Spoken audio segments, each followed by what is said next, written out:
So as long as they're watching their race room, they should be going. Yeah. As always, our timer starts just a couple seconds early because we are restreaming off of these players' streams. So just a little bit of latency on each side, but no worries. The official time will all be synced up when we get to the end. By the way, shout outs to Fian for having Azatu as the as Professor Oak's Pokemon right away. This is a cursed ROM.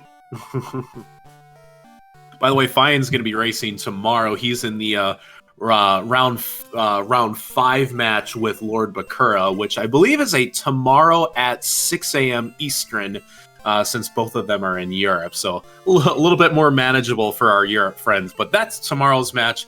This will be today's match, and we'll have our first look at the starters any moment. We got a Lantern on the left, a Noctowl, the Superb Owl in the middle, and a Venusaur. Those are actually, those are mediocre mains. I think the Venusaur certainly is the best of those options. Oh, yeah. I was going to ask, if you had to pick one, which one are you picking? Yeah, and why is it Venusaur? Yeah, I would pick the Venusaur. Now, in a bingo, almost all of those would be serviceable, and it would be just dependent on their moveset. But Venusaur probably has the best top end of all those three. Honestly, I think if this was a bingo, I'd probably go with Servicefish. Yeah, the Lantern can be solid. It doesn't quite have the top-end attack stat to take you through Kanto, and I learned that once. I tried to main a Lantern, and it really falls off pretty quickly. But the Venusaur will have a bit... Yeah, the Venusaur will have just a bit more strength to carry you through the game. Now, T-Pat, let me ask you a non-comms related question. Sure. Are you seeing the stream hiccup too, or is that just on my end and I need to refresh? No, I'm seeing a little bit of the stream hiccup, so and it all depends on everybody's internet, and I know some of us in the community have had some poor internet connections here or there, but looks like it's a bit smoother. Yeah, okay, so it looks like this is just an everybody problem. And to answer a question in chat, Pepita, the big difference between this and a bingo is a bingo can end at any time. Literally any time. And usually takes about an hour and a half or a little bit longer. Yeah, the average is about an hour and a half. Whereas this, you are still full clearing the game, you're just doing it in a weird order. Yeah. Because you don't know what items you're going to. Yeah, I think you bring up a great point. So let's introduce everybody to Key Item Randomizer if you are new to the scene. So unlike a bingo, which you usually only do about 5 or 6 gyms, yeah, this is kind of like an any percent run. We have to clear all 16 gyms, the Elite Four, and defeat Red, with defeating Red being the end goal. All the key items and HMs are shuffled, so that's 26 of them that you see on the trackers next to each player's screens. I'm just going to highlight one really quick for the sake of argument. They do not need to pick up every single key item, just the ones required to get all the way to the end. And yes, they picked up the Magnet Train Pass as their first item. You both love and hate to see it. Yeah, love and hate to see it, and I'm sure that'll be a point of discussion in a second here. But as mentioned, they don't have to pick up all the items, they just need the required ones to defeat the game, which at minimum, they would have to pick up 8. 6 of them are absolutely required. That would be the Secret Potion, the Card Key, the Machine Part, and HMs 1, 3, and 4, which is Cut, Surf, and Strength. You also need Kanto Access. Yes, so Kanto Access means 2 out of the 3, which would be the Squirt Bottle, the SS Ticket, and the Pass. If you have a combination of 8 of those items, you can beat the entire game. They're going to pick up a lot more than 8 items over the course of this run. Of course, they're going to get the Bicycle early, which makes your movement faster. And if you get Fly, that also makes your movement faster. And I believe in almost every single situation, you'll go out of your way to try to look for Fly because it's going to save that much time more than just skipping the required items, even if you have what you have to beat the game. So that's how Key Item Randomizers work, and because everything's out of order and the badges are shuffled as well, you are going to be playing the game out of order, save for maybe Faulkner, because we usually go for Faulkner first. From there, it just depends on what items we have and don't have, determines the route and the pathing we have to take. The early game is a little bit more linear, and the end game starts to get pretty linear as well, but it's the middle game that's different almost every single time.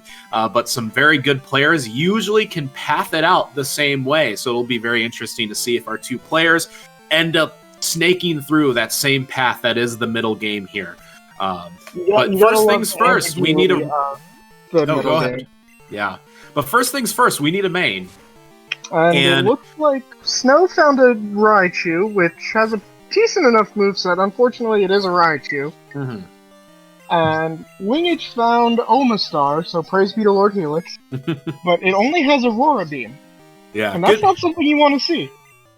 So, good memes right off the bat. But maybe not necessarily the best of Pokemon.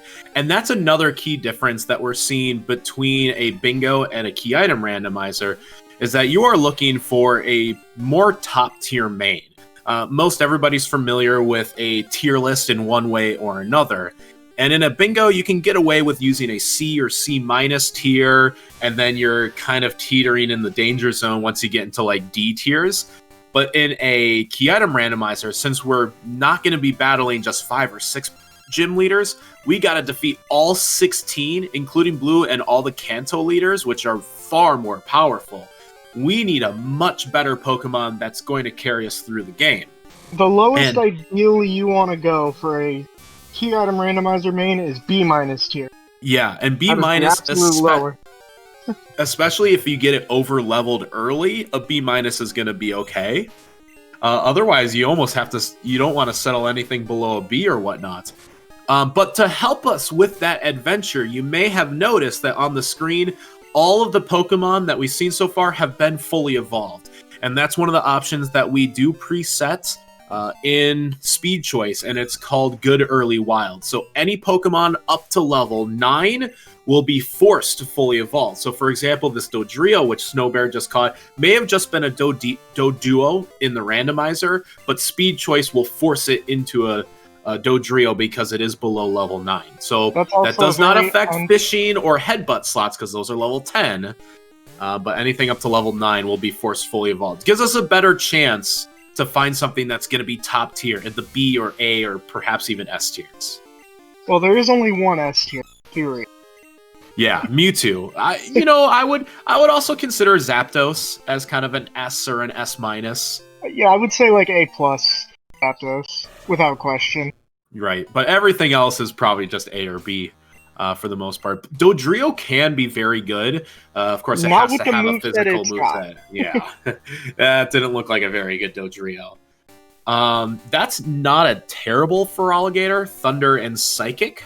But trying to force one of the starter pokes is never ideal. Like they're great kind of vanilla. in the B+ tier. They're good as balanced attackers. I'd put Gator at like B+, Typhlosion at a solid B, and Meganium at a I wouldn't even put Meganium in B. I'd put it at like C+, top it.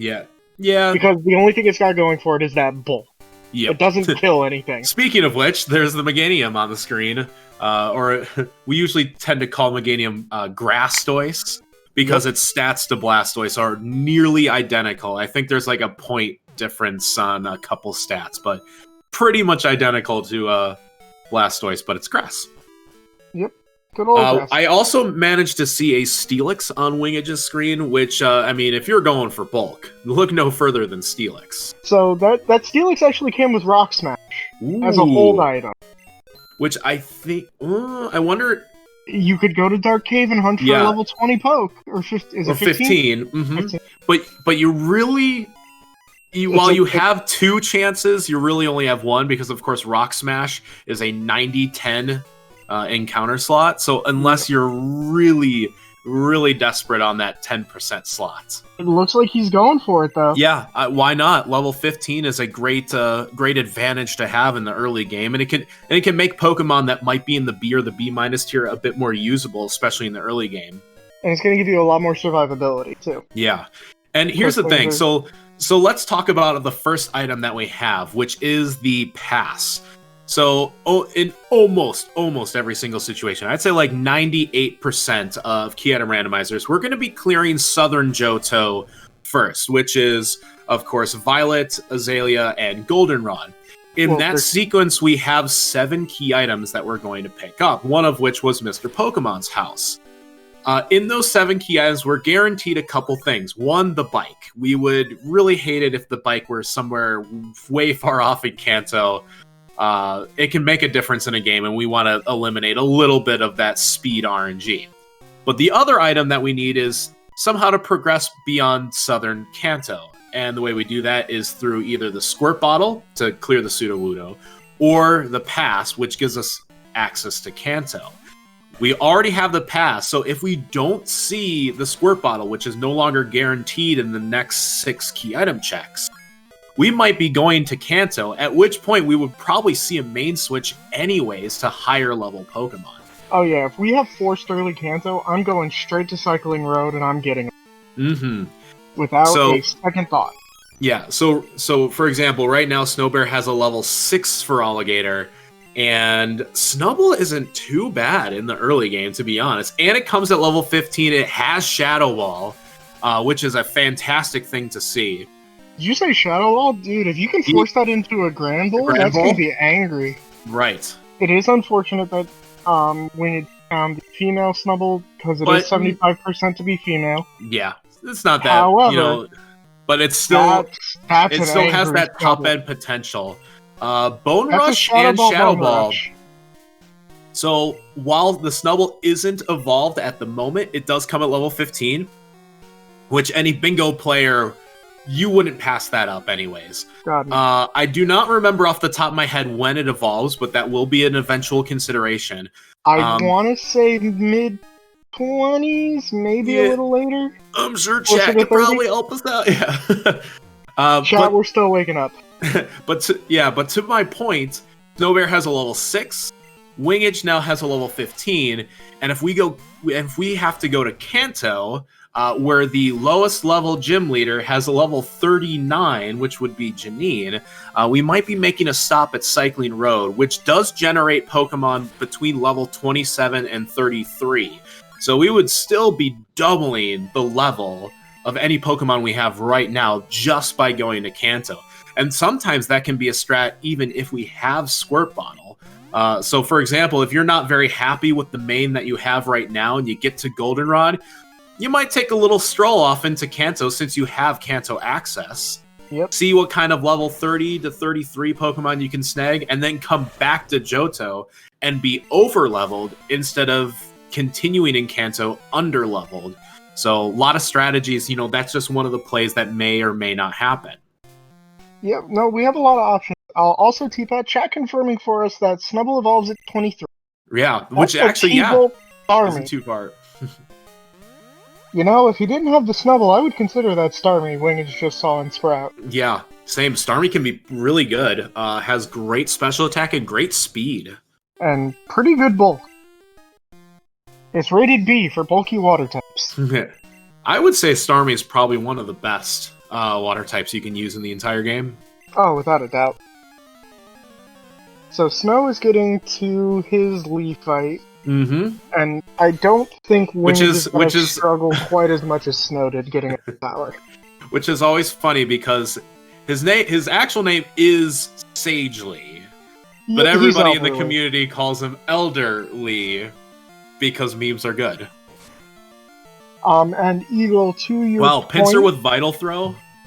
Good. Snubbull's attack could still be pretty good. Unfortunately, because it is the female, since it's the 75%, I believe it caps out at 10 or 11. It caps out at 12. 12. So, okay. So in that, we're referencing the DVs of the Pokemon, which in Gen 2, gender ratio and attack DV are tied to one another. So if any Pokemon has a 50-50 gender ratio, if it's female, its attack DV is the lower end, the 0 to 7, and the males are the higher end, 8 to 15. Snubbull and Granbull are 75% male and 75% female, 25% male.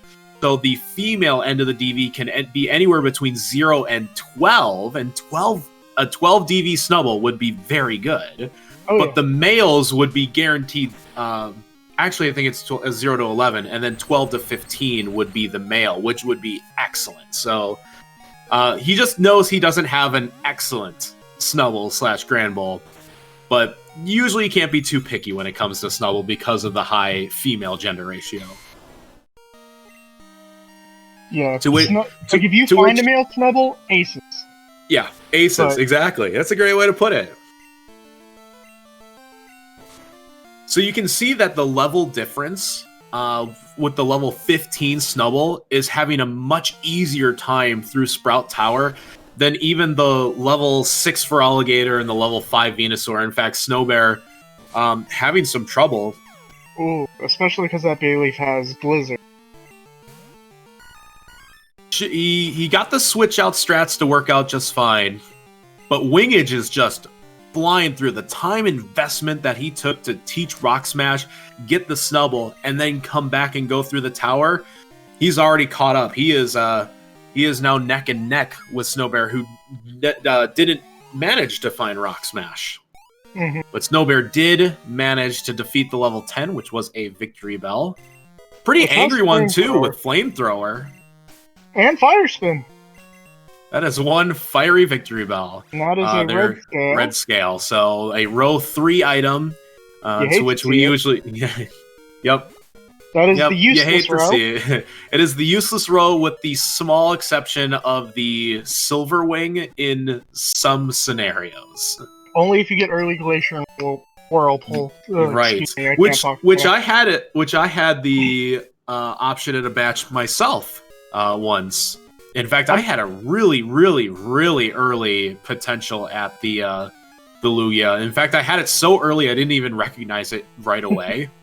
Fair enough. But I did eventually go back for it. Real quick, Pepita, if you're talking about the Victory Bell, not a chance. Victory Bell is not worth it in any sense of the word. That one had a decent moveset, but it's too frail. Does not have the attack stats. Yeah, it's pretty much on par with Venusaur for the most part as well. I mean, it's the same typing, and it's nothing overly impressive.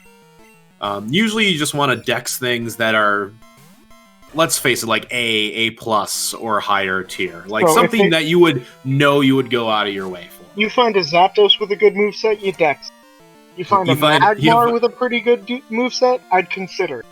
Yeah, it's like, maybe, but you can see that the level difference right now is that for Alligator's already level 12. To the point where even if you saw a Victory Bell with Flamethrower and said, I might dex it, if it's nearby, you're still only getting it at level 6 at most. By the way, that Feraligatr learned Spore, which is one of the most broken moves in the game. Spore, a 100%, 100% accuracy, put you to sleep move, which can be extremely good, especially for gym leaders and certain tough fights like blue and red. If you can keep Spore on your moveset into red, you are guaranteed to get your setup away. Oh yeah. But to that point, and my friend Keyzeron, he and I agree that it's one of the moves that probably should fall in the banned moveset.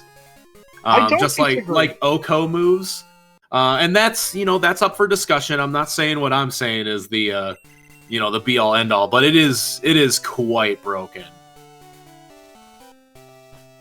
The TM that they did just get from Faulkner was Zap Cannon. Also, what's with Faulkner giving you the first badge? It's the wrong region, but the first badge. So that's what you call a French vanilla, right? French vanilla, yeah. So, of course, the badges are also all shuffled and randomized. But the effects that they have on the game are not. So we will be looking for certain badges to unlock certain field abilities. Like the Fog badge still unlocks us Surf, Plain badge gives us Strength, and so on and so forth. As well as all their other effects, like their badge boosts and the obedience levels, in case you get an in-game trade of some kind. Those would all also be tied to their badges. Correct. Yes. But it looks like Southern Johto is going to be done the normal way, which is usually the case here. 9 times out of 10. Yeah, 9 times out of 10, unless you get early Squirt Bottle for some reason. With the exception of if this item in Route 32 is the Squirt Bottle, sometimes we'll see players do go all the way back. I would never. It depends on the main, I think.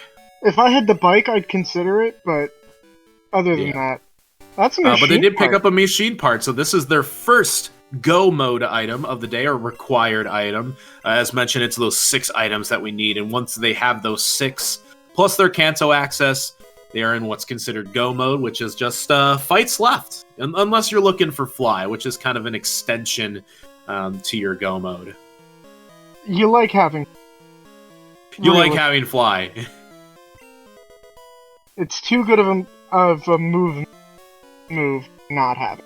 Yeah, in fact, I would say that most players would even go to the basement to go get fly. I'd definitely consider it. It wouldn't be my first choice. I'd hope to find it somewhere else. Right, and if fly's in the basement, then you know you're not doing full rocket basement, so you're not doing the 11 fights. You would just be doing the 2. Yeah. But a 3-minute investment to get fly that's going to warp you around the map, it certainly would save you some headaches along with quite a bit of time back from the investment. So I would say it's a strong consider. Oh, without a question. It's just one of those things. Yep. So we saw both players pick up the TM. We'll be seeing a lot of TMs picked up in this run. And I love framing this versus, say, like a bingo, where in a bingo, you're looking for something that has a good moveset right off the bat. And then if you get a couple good TMs, you know, all the more power to you. Here, you're just looking for a good Pokemon, and just assume that you're going to pick up at least a couple good TMs along the way. Well, yeah, it might not always be... You have guaranteed access to a couple of good physical and a couple of good special, no matter what. Right, so we know that through our HM usage, Surf and Strength is going to be good one way or another. But we're going to see a lot of TMs, and not just the normal ones that we pick up, but of course 3 in Goldenrod and 5 in Celadon gives us at least some kind of move pool. Yep. That we can pull from. Never a guarantee that any of them will be good, and sometimes the game will just have a plethora of, say, special attacking TMs, but not physical, and it can certainly reward or punish what type of attacker you are. So, for example, on wingidge, he's just going to be hoping for all the physical TMs. And on Snowbear's side, he's probably actually hoping for more special TMs using the Feraligatr at the moment. Sounds about right. Unless you find something better to switch into. You can make Gator work, but it's going to take a lot of... Right. But honestly, not a bad play to just keep rolling with the Gator for now, because we still have that pass looming over us by the time we get to Goldenrod.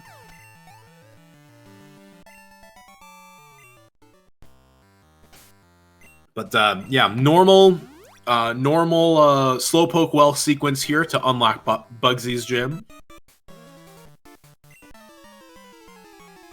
Wingidge healing off that paralysis. Yeah. Have you seen anybody ever not pick up the paralyzed Cure Berry? No. It's too important to not pick it up. Yeah. The moment you have access to it. Those are the 2 berries I always pick up. In fact, it's almost muscle memory for me now, is I always get the Bitter Berry and the paralyzed Cure Berry. Oh yeah.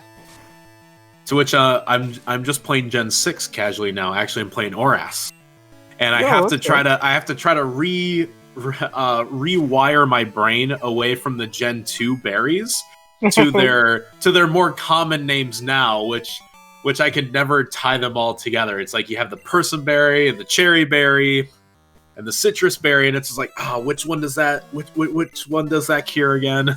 Yep. I believe Persim is... Persim is confusion. Persim's your confusion, so that's your Bitter Berry. It's the Persim Berry. Cherry, I want to say is sleep. Paralysis? Or, yeah, see, we already don't know. Look, Chad, we never claimed to be smart. That much I can say for... Ooh, wow, look at that Snubble learning high jump kick at level 19. Little Bear! That is a great moveset on that Snubble right now. And once we get it to Grand Bull, that thing's a powerhouse. Also, Spider-Man meme on Snowbear's side. Yeah, well, they're both on the same fight right now. Oh, yeah, oh, that is some crazy luck on Snowbear's screen. He went for the Spore to put it to sleep. I believe it woke up almost immediately. Hit 2 Thunders on him, but he missed the Thunder on Feraligatr. Remember, Thunder is 75%, unless the enemy... It's actually 70. Shh, it's just 5%. Yeah, it's just 5%, and, you know, let's face it, those 5% are getting moved around, and the enemy's got it at 90, and you probably got it more at, like, 60. Pretty much. But yeah, just barely surviving that fight. Also, remember, you get a free heal from our boy Kurt after that fight. That he did. Wingidge also, yeah, he skipped it on the way into town, and by looking at his money situation right now, probably not a bad idea. He's probably waiting to get a little bit more money from the rocket sequence just to shop. A little unusual, but looks like he had it all planned out. Fair enough. Can respect the play. And, of course, going with the standard left twin.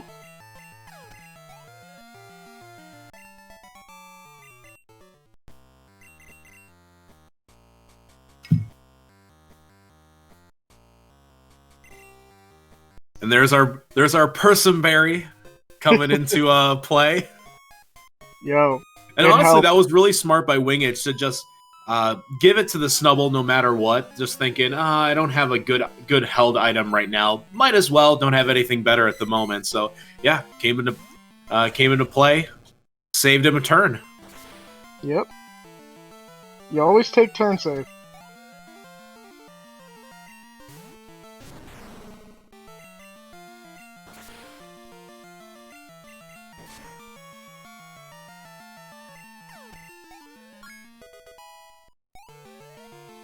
Wingidge is getting bodied with the status effects. Yeah, I mean, I just saw him get hit with a lot lately. Yeah, but just saw him get hit with paralysis, then confusion, now poison. I wonder if he looks like he's just gonna hang in there. I mean, I would, to be completely.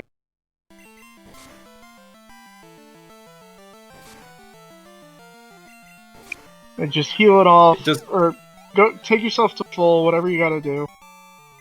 Yeah, makes for a slightly more difficult fight. But a Pidgey shouldn't be too bad for now. Snowbear also keeping up at this point. He is about to start Bugsy as well. Keeping it even. But like I was just saying, we've seen a lot of that where one player will just get bodied with status and the other one see that problem. Yeah, RNG is incredible, isn't it? There's a reason why everybody loves / hates it. It giveth and it taketh away. Oh yeah. And chat pointing out Flareon. Yeah, Flareon is actually probably the second best evolution if you're gonna run one. Let's see here. In this gen, I think even without argument that Espeon is probably the best. Yeah, Espeon would be the best in terms because you have so much good special coverage. Then I would argue somewhere between Jolteon and Vaporeon. Would be because they both favor special attack. Vaporeon gets a bump because since it's water, you have access to Surf no matter what, but it is slower. See the badge bugs. I missed it because I was watching Wingidge's fight. I missed it. I was also watching Wingidge's screen at that time, and he actually just took the wipe, so the that poisoning hurt him in that situation. Yeah, probably wants to just fight rival. Yeah, fighting rival for a little extra experience. That was an angry Brobat.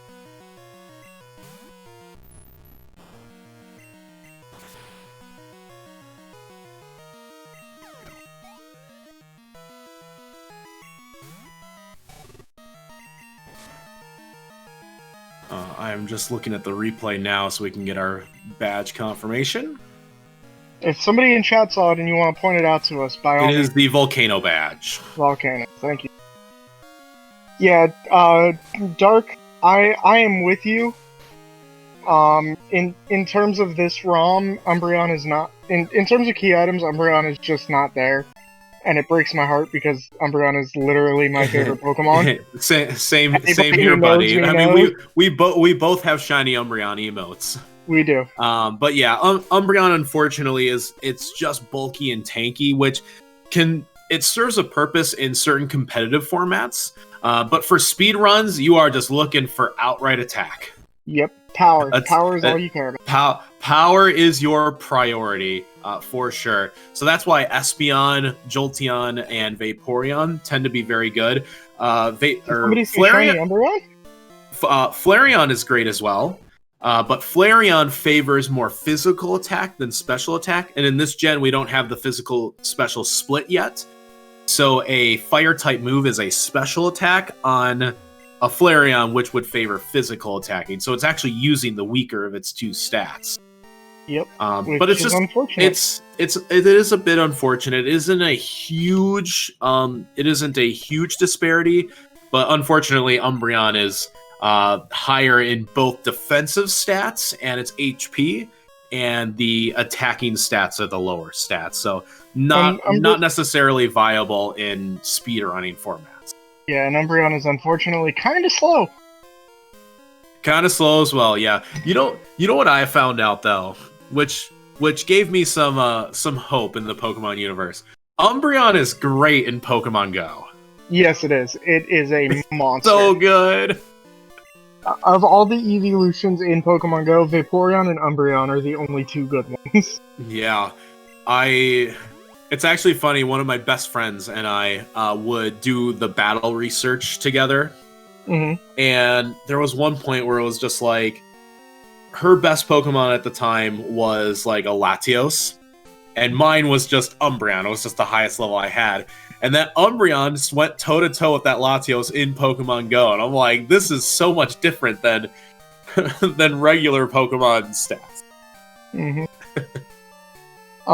So... to talk about Umbreon and competitive, there's 3 big reasons why it was OU in Gen 4 if you want to go by, Showdown and Smogon rules. Toxic Stalling, Wish, and Baton Pass. Made that thing a monster.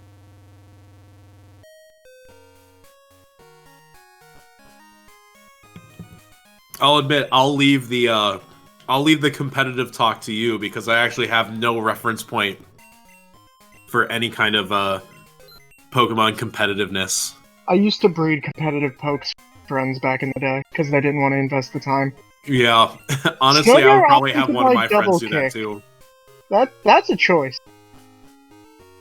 That's not a choice I would have made, but that's a choice. He might be grabbing it just in case he gets a physical poke later, because let's face it, at this point we still don't have Squirt Bottle. So Kanto access right now is the path that we do have. And I'm glad you caught it that we picked up Surf in the Ilex Forest puzzle. Which means Spike is probably vanilla. It's 1 in 3. And we got Basement Key, which is always the worst item you want to see. Not only is it the fetch quest, but it is the most time-consuming extra item, which we can't get right now. I honestly would wonder if we make it to the point where we could quote-unquote save the director before the rocket sequence starts, aka a early Rival 4 fight. Mm-hmm. But not in logic right now. Waterfall being the next item. Unfortunately, we already have Surf. And the reason we hate Basement Key, as runners, T-Pat and I were both competitors in this tournament. You never want to see it. You never want to see it for 2 reasons. 1, if it's a required check before you clear the or the rocket takeover, it sucks. That's 11 fights, a bunch 8.5, 9 minutes. Yeah. You hate to... And number 2, you don't want to see it because even if you're doing it after you clear the radio tower, it's just a lot of movement. Yeah, it's a lot of movement without the bike. The time investment without rockets is still about 3 minutes. But there is only one check left, and we actually know what it's going to be because one of our options is early bike, and the only item we're missing right now is the bike. So we know for a fact that the Goldenrod Underground Shops item is going to be the bicycle, which means we do not have the squirt bottle. We only have the pass. So we will be having to go to Kanto. Unless we get plain off of Whitney, she's vanilla, and then squirt bottle is also vanilla. Right. The potential is there. The potential is there. You are right. But at this point, it's... And of course, they have to pick up the bicycle because you can't main switch to a Pokemon on Cycling Road unless you have the bicycle. So they'll need to get this first. And then becomes our first decision. So once we hit Kanto, there's only a handful of things we can even do right now. One is fight Janine, which is the Nobody weakest... ever wants to do it. Yeah, but it is still the weakest... and easiest to get your feet on the ground in terms of Kanto battles. So Janine has levels, I want to say 30 to 39. I know 39 is her ace. So that gives you a chance to try to defeat her, especially if you have good X items to work with. I do believe in Snowbear's case, I wouldn't hesitate to... I would not hesitate to main switch to something on Cycling Road, or perhaps Route 18, which has the same level Pokemon, 27 to 33. Snow opted to pick up the Kenya, saw the Machamp sprite, decided not to see what it actually is. Yeah, usually it doesn't matter what the Pokemon is, you're just looking for teleport. Fair enough. Which I believe we calculated out. It's like about a 3% chance that any given Pokemon in the game in a randomizer has the move teleport. Correct. Which is pretty much the only thing you're looking for if you don't have Fly. Also correct. Yes. So Snowbear going into the gym to get that one last badge before he's forced into Kanto. Sabrina technically is an option, but you never want to fight Sabrina this early because Sabrina, while she only has 3 Pokemon, are levels 46, 46, and 48. Not to mention she is technically out of logic if you have do her before having 7 badges. Correct. Damn, so it's an option. Yeah, so we know that Sabrina isn't going to have say required Fog Badge. She might still have Fog Badge, but then it wouldn't be required until after 7 badges and whatnot. It's all part of the logic of the game, which has really been fleshed out by Snowbear himself as well as Fian. They did a ton of work to make sure that the seats, first and foremost, weren't soft locked and unsolvable. Mm-hmm. So every single seed can be won, can be defeated. Nothing's going to be locked behind itself. You're not going to find Surf and Cinewood, that kind of deal.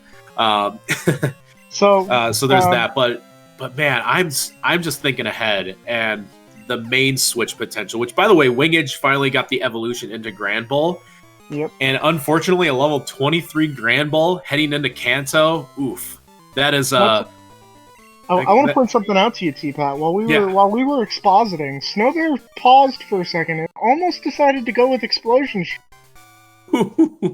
He thought about it. He paused on it for a minute. Yeah, just a second. Yeah. There's the Soul Badge. So no Johto badges in Johto today, folks. So we were mentioning Janine. She might be the easiest fight, and that's something you might want to check because at this point they still don't have Plain Badge, and they don't have Fog Badge, and they don't have the Hive Badge, which are probably the 3 badges that are really most concerned about getting right now, which gives them access to the TMs that they have. So Fog Badge right now is probably the most important. Since they do have Surf in hand, they just can't use it in the field without Fog Badge. The other thing that they can check right now is the Fishing Guru item. Good old Super Rod, which is going to... If I'm going to Kanto this early, that is my first check bar none. Yeah, same here. But also at this point, it would be worth setting up a Death Warp. And to do that, which I think Snowbear will be showcasing for us, you just hit the Pokemon Center here in Saffron, that sets your Pokemon Center warp point. You deposit all of your Pokemon except for probably the weakest one. And then just pray you don't hit a rotate. So now if he takes a loss, he'll warp back there. I usually also take a moment to do some shopping. Spend all my money. Spend all my money that I can, because of course you are going to lose half of your remaining money, so you want to spend what you can. Saffron does have max potions. Oh, see, I'm just going over to Celadon and picking up X. Yeah, and that's probably what I would do. It does take longer to do that. Yeah, you can pick up full heals, hyper potions, max potions. I don't think there's any repels here. But yeah, you pretty much just want to. Don't do it. Oh, that's. Yep, it was bubble. I was trying to will wingidge into not buying 33 because I read the stuff on it. I'm just, don't do it. Do not teach. What are you doing, wingidge? Why would you put double kick on a Grand Bull? You had high jump kick. Yeah, double kick is 100% accurate.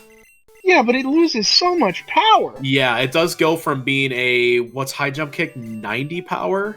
Something like that. To just a 60 power move, or technically 2 times 30. Yeah. It does have more PPS. Yeah, it's kind of here or there. I like you would have also kept high jump kick over double kick. Janine is pretty much guaranteed to be a required badge at this point. Eagle. Yeah, it looks like Janine is very likely, if not guaranteed, to be our fog badge. And if she's not, then it's on Sabrina, which means we would get... Nah, and that's not unlogic, so... It would, yeah, Janine has to be fog, and you hate doing early Janine because it screws up your late game routing when you decide to full clear camp. And, well, at this point, there's no such thing as time loss, because if it's required to do it this early, then you know your opponent has to do it too. Mm-hmm. And Chad is pointing out, Janine could be plain. Janine could be plain. Squirt. But it's just a lot more likely. Okay, so here's Snowbear doing what we consider the wingidge strats by picking up leftovers. And this is actually a strat that I love, especially if you're doing early Kanto. So having leftovers, of course, replenishes some of your HP each turn. And if you're doing fights under-leveled, that little extra HP that you get each turn can save your bacon, let's face it. Yeah, every once in a while. That 8% heal can keep you alive if something is arranged.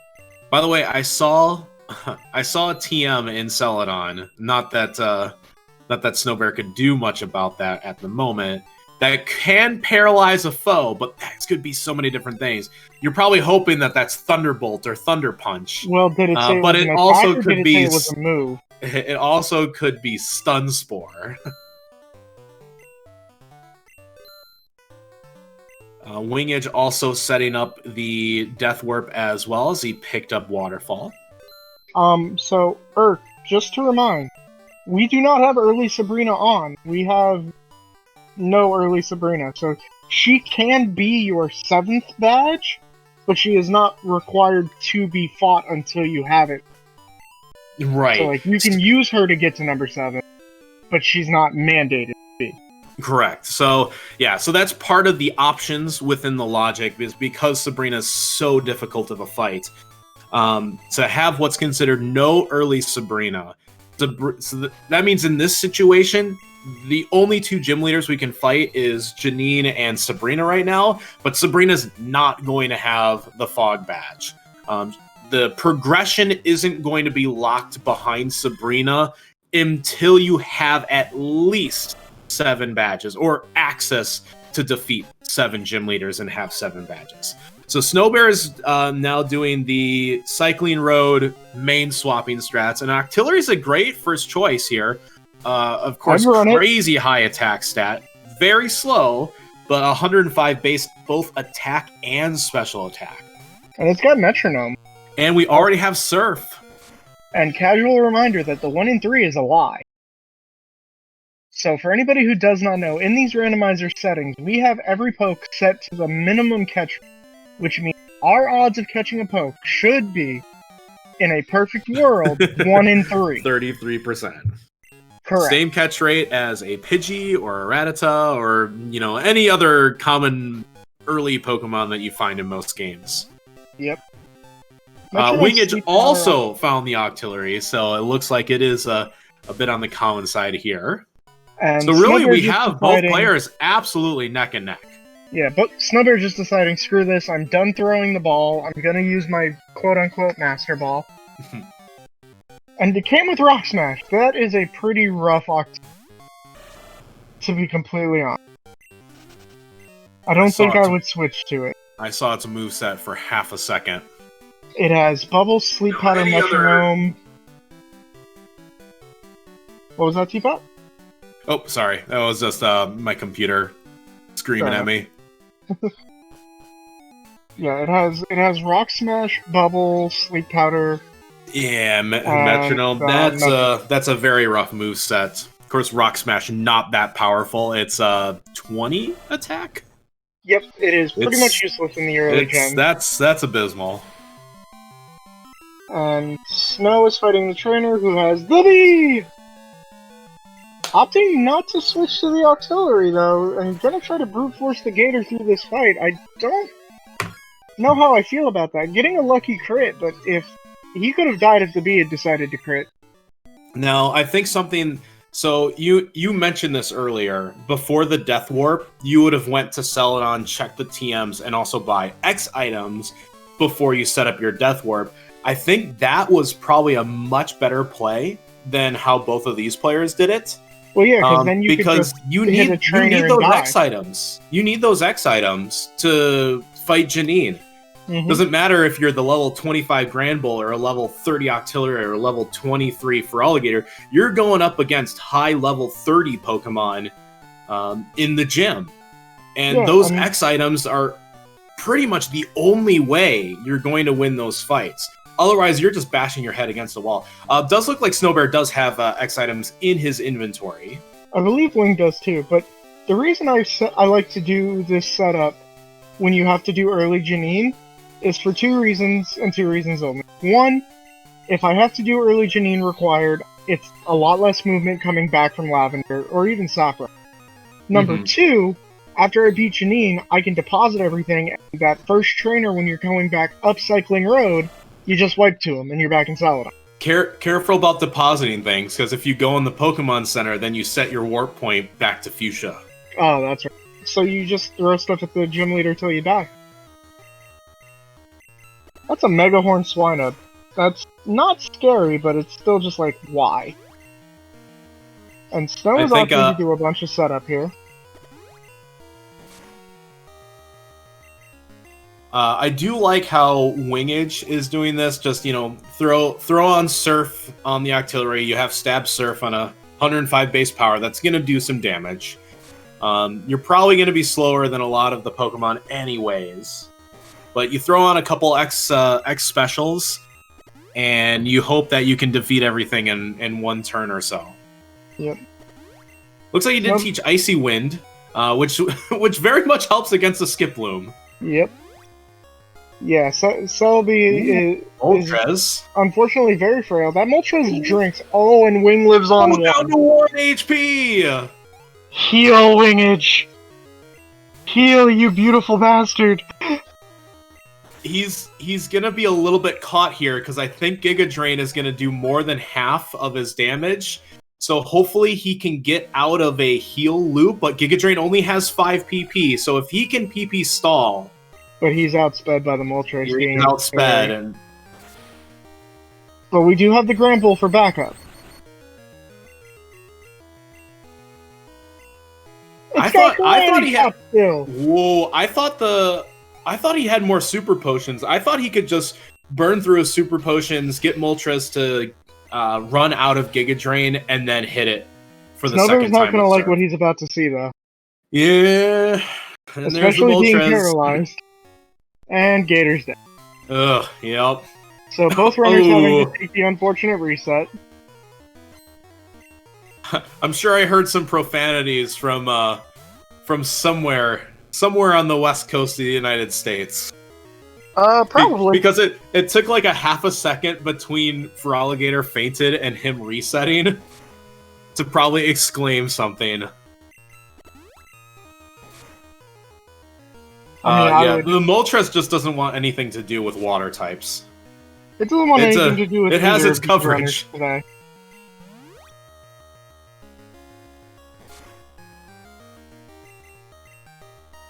So let's try this again. Yeah, RNG. If it were me, I'd be setting up the X speeds just to give myself the better chance. And honestly, Swinub is probably a perfect Pokemon to set up on. It is using Mega Horn, but it isn't doing a ton of damage. So you set up your X speeds, you set up your X specials, and once you think you can just sweep everything, including the Moltres, you're good to go. Yep. And it looks it's always scarier when a gym leader leads something very bulky or something with high attack power. Because then it's like, how do I get this off my screen as soon as possible? T-Pat, we're being accused of commentators curse, and I can't really argue that. You know, I would... You know what? They're both having the same luck, so... It is what it is. They have a Swinub to set up on. It should be fine. This is going to bring back some unfortunate flashbacks for Wingidge, though, because we did a ROM last night, him, Geo, and Mizzle, and we were all beating our heads against Janine because it was a required Janine fight. Yeah, I caught a glimpse of that. I didn't see just how difficult Janine was, but I remember Mizzle having quite some problems. Yeah, he was having no part of it. He's still outsped. Oh, that's unfortunate. He went for a sleep powder and missed. Yep, sleep powder unfortunately only having 75%. Yeah, that's really unfortunate. But he is going to try to bait these Giga Drains out. I would have switched out to the Octillery and then switched into the Granbull purely to bait out another Giga Drain. I think this is a good play because he's healing, because he needs that turn to heal. Mm-hmm. But at this point, he's got two options. Just heal loop, because he only has to get through 3 more Giga Drains, make that 2. Or put the he got the sleep powder off. Perfect. And Earth making a good point. If Snowbear hadn't taught over Spore, he would have had a much easier fight. Right, and that's why Spore can be one of the best moves in the game. Very broken. Yeah. Especially heading into early Kanto, Spore can save your life in a lot of fight. You can just put everything to sleep and then get after it. The Moltres is definitely the barrier to entry. Octillery hitting a Zap Cannon, why not? And Wingidge able to defeat Janine. Wow, he got Plane Badge. How about that? Who called Plane? One of y'all called it. So now it looks like they do have to head back to Johto to get the Flower Shop item, which is our next should be one of two things. It's going to be the rest of our access. It could be Squirt Bottle or it could be SS Ticket. Ugh. But then if it's SS, you got to come back and. Yeah, you're just going back and forth, but at this point it's very linear. By the way, heading up, Cycling Road can go one of two ways. You can either just fight this trainer and get it over with, or you can just attempt to lose. Which is what I think Wingidge is going for here. But remember, it gets a bit more difficult at this point, because you are on par with this trainer. He did confuse him, so if he hits himself in confusion a couple times, then he's all set to take care of that. But with 2 Pokemon fainted, all he needs to do is get KO'd, which I think will be right there. Yeah. And he's back at Celadon, which is exactly the play you want to make. Saves you a bunch of movement. Yeah, you lose a little bit of experience, you lose a little bit of money, but it saves you on a ton of movement because that Bicyclist has 3 pokes. Yep. And of course, just cycling up Bicycling Road is a pain in the butt. And Wing is switching back to the Granbull. I think I like this play. Octillery's good, but I'd rather use a Granbull, personally. And the Granbull has a better moveset, too. And they're going to be heading back to Johto, where they're not under-leveled anymore, so they can certainly have a more serviceable option between the Octillery and the Granbull. Oh yeah. And if nothing else, even if the Granbull goes down, we have the Octillery for backup. So it's not the end of the world. So let's see what this is gonna... And it's Vanilla Squirt. What kind of randomizer? Is this ROM even randomized? To which, by the way, just a quick note on the options here, we actually don't have to go up Spinner Hell to talk to that girl in front of the Sudowoodo in order to get the Squirt Bottle item. Yep. So you all we just make it a bit easier where you can just pick it up. So Wingidge... Oh yeah, I was gonna say, it looks like Wingidge is doing what is bug catching strats, but without catching any Pokemon. It's a nice way to pick up the items and the TM in National Park to just warp back out, so you don't have to go through, the bonking maze twice. Yeah, it's a bit of a time sink, but you gain a bit of it back after. Yeah, and usually as mentioned, we're going to try to pick up as many TMs as possible just to really complete our moveset. It isn't actually that vital for Wingidge to be going out of his way for too many more TMs because his moveset is really good. Double kick. If I had to guess, he might want it for money since he did 2 Death Ward. This is true. So he's got Shadow Ball, Double Kick, I think one other physical move that I can't remember off the top of my head. And both of our runners getting bike shopped. Wing looks like he had better movement. That's a Ho-Oh. Wow. That's Level 20 Ho-Oh in the way. That's an Aeroblast Ho-Oh. Ooh. I don't know about you, but I'd be catching that. Oh yeah, I'd catch it too. Just to have it in your back pocket, and I know the Octillery is a higher level than that, but not bad to have in your back pocket. Nope. Snowbear hitting an optional, unfortunately. He didn't go a tile deep enough into Route 36. Okay, so the Ho-Oh only had Aeroblast. Okay, so it just showed him his best move, and then that was it. Went on his merry way. All right, next key item check is Good Rod. Good Rod. Don't think we'll need that. Now, if that was a Super Rod, I'm going to 32, or whatever. Yeah, 32, and I'm fishing something up. Well, you could just go right here to Ecruteak. There's Pokemon in the water here. I never had good luck with those folks. Yeah. Here and 42 are different slots. But Mount Mortar and 42, I think, have the same.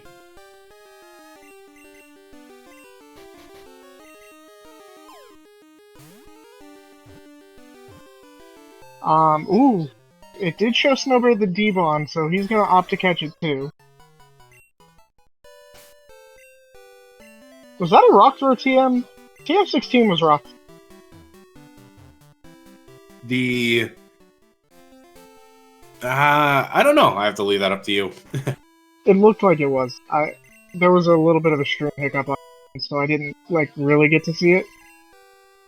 I will... Snow's picking up his Good Rod. It's not the end of the world, T-Pat. It was Rock Throw. TM16's Rock Throw. Let's go. Which is still only 50 power, unfortunately. Yeah, but it's coverage. If you teach it and you have Bone Rush, Rock Ground is perfect coverage. Yeah, and I think he has... The Granbull should have a 4th slot.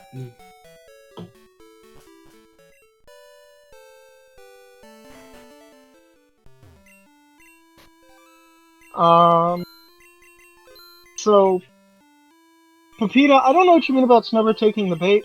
Not catching that Ho-Oh is not ideal. It's a good poke.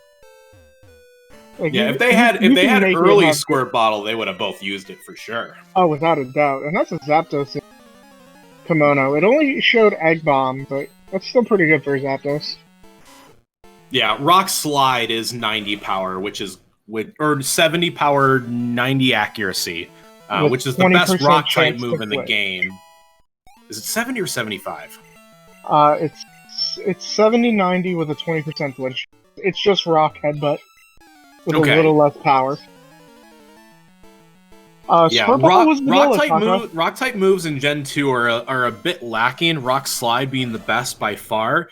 Your next strongest is Ancient Power, and then it's Rock Throw. And the only other because of reading.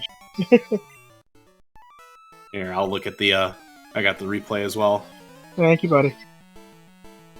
And then the only other two moves are Rollout, which is a good meme. Anything has it, it's runnable. And then Sandstorm, which you'd think would be a ground type move, actually is a rock type move. Darude? Darude is a rock type move. By the way, the Kimono Girls was the Silver Wing. Yep, just saw it in chat. You're getting a lot.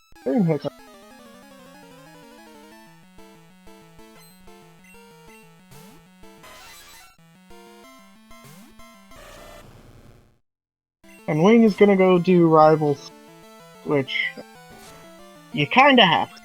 Yeah. Rival 3 is required to unlock Morty's gym. Correct.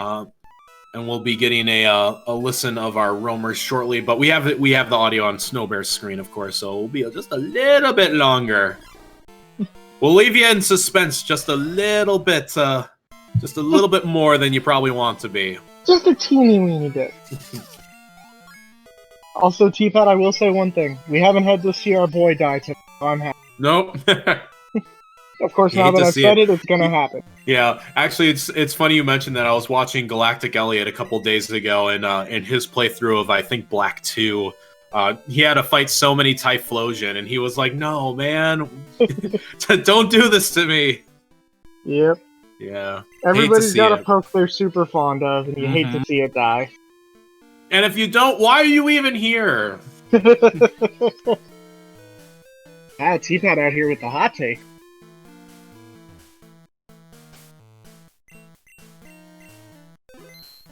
Ah, yes, Rival 3. Also known as the Great Time Waster. Didn't know that Sandstorm hit through Substitute. Yep, and it looks like we lost wingidge. It's coming back.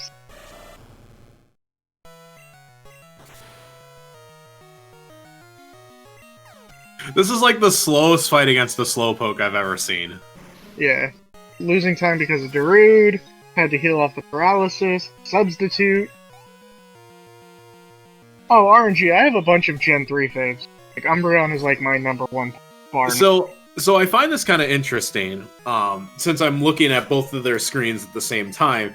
Remember that we got the Snubble at level 15, and it was just so much a higher level. The Feraligatr on Snowbear's screen is now 2 levels higher than the Granbull on Wingidge's side, all because he took the extra effort to force that through the Janine fight.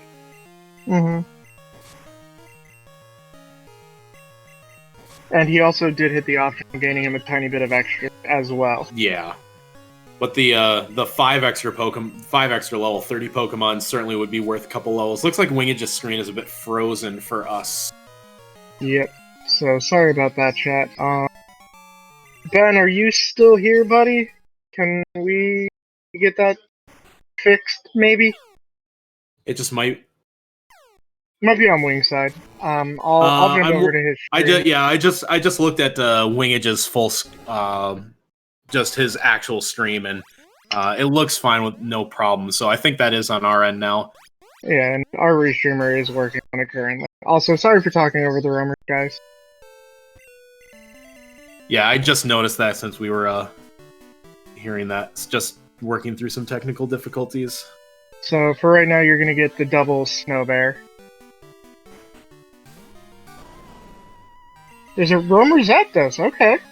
I'd go after that.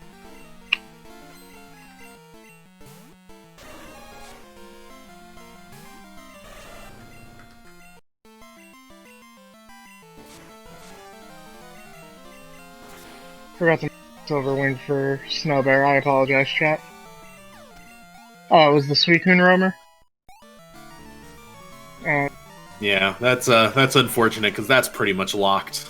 Because since we don't have early Tin Tower activated, as you do in bingos and catch-em-alls, in this case we would have to catch the other 2 roamers, and by the other 2 roamers I mean an actual Raikou and an actual Entei. And if we don't do that, we're not going to see the Suicune. So.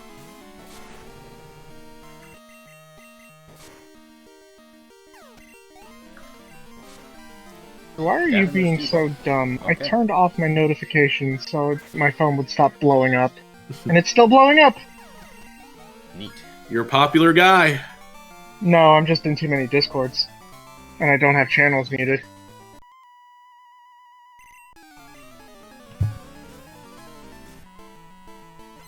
So it looks like Wing is actually one fight ahead right now. What I'm seeing when he clips back in and out. Yep, he is just one fight ahead. So this is still a pretty close race. Yeah, very close. They've both taken the same pathing up to this point. And it has been pretty linear. They were certainly a bit pigeonholed with early Kanto getting having to fight Janine, getting the plane badge, and so on and so forth. So really the only deviation they could have taken at this point was to skip back critique and go to Olivine, but not really any point in doing that. Yeah, at least there's not literally yet. no point. What will be curious is if they get Fog Badge, do they go straight to the rocket hideout sequence? Yes. Which is a bit more efficient that way. It's a bigger time sink, but since we don't have Secret Potion and we don't have SS Ticket, I'd rather go to Mahogany, get that out of the way, and be done, and then go to Olivine if I have to, because the odds of getting something good in Mahogany are better. Yeah. Yeah, and it's very possible we won't get Fog here. You know what I mean? Secret Potion could be in Olivine, and then we have to climb the lighthouse and do Jasmine to get it. Yeah, just have to go that way anyways. Yep. Yeah. Well, we'll be knowing in a moment as both runners on the Morty fight right now. Which after a quick trip through Kanto, they're probably like, "Wow, this is a lot easier." RNG, I don't think it could be Hive. We need to get a progression. It could be Hive. Yeah, it could. be You're Hive right. if our next checks are checks are cut. So there is some variability. Just Fog is kind of the most important, and it's the one we're like, oh, please let this be the Fog badge, which of course it is. So, what kind of rando? The percentage-wise, it was most likely to be that. Yeah. So we do have access to use Surf now. Yeah, I'm going straight to Mahogany. Which is exactly what Snowbear is doing. I've been told many a times, if you have the option to go to Mahogany, take your happy rear end of Mahogany. Get it out of the way. But not to spoil, since Wingidge's stream is a little bit laggy on our end, we might be seeing a route deviation in just a moment here. But yeah, any bets on the shinies? By the way, shoutouts to Pokemon Go Community Day being Magikarp. So if you want to get your shiny Magikarp in Pokemon Go, that is today, starting at 11 a.m. local time. I'll be doing that after the match here today. I will not, because I don't feel like going outside of my house. It's 100,000 degrees. See, here in the Pacific Northwest, it is like beautiful outside. It's one of the coolest days we've had in a while. It was like 100 last week for us. That's a dead dog. Oh, save him! Get him out of the water! No, don't surf him, Snowbear! T-Pat, let me put it to you this way. At 7 o'clock this morning, it was 87 degrees out. Ooh. Yeah, it was like 55 here this morning. You can go screw right off there, good buddy. Hey, it was like the coldest day in like 3 months here, so... T-Pat, did you forget where I live? I mean, I did forget a little bit, but... I live in the meme state. And yeah.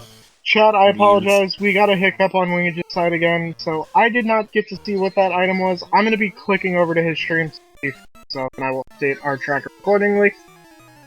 Looks like he picked up an item finder and a secret potion when he was in Olivine. So in this case, Wingidge's strat worked out that he went to Olivine and he's currently climbing the lighthouse to get the Jasmine fight out of the way. So both plays were right. It's just a matter of time sync.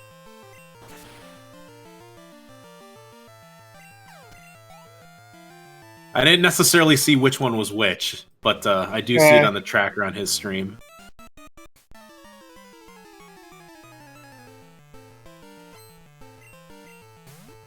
And I know somebody was asking about what state I live in because I was joking about it being a meme. I live in Florida.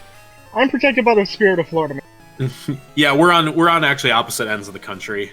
Yep. But T-Pat's a good buddy. It's all good. Did you know there's no humidity here?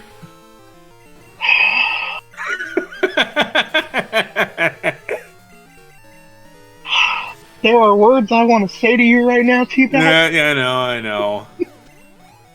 Also, Razor Trust me, I lived in the Corn Belt of the United States for the longest time, and humidity sucks.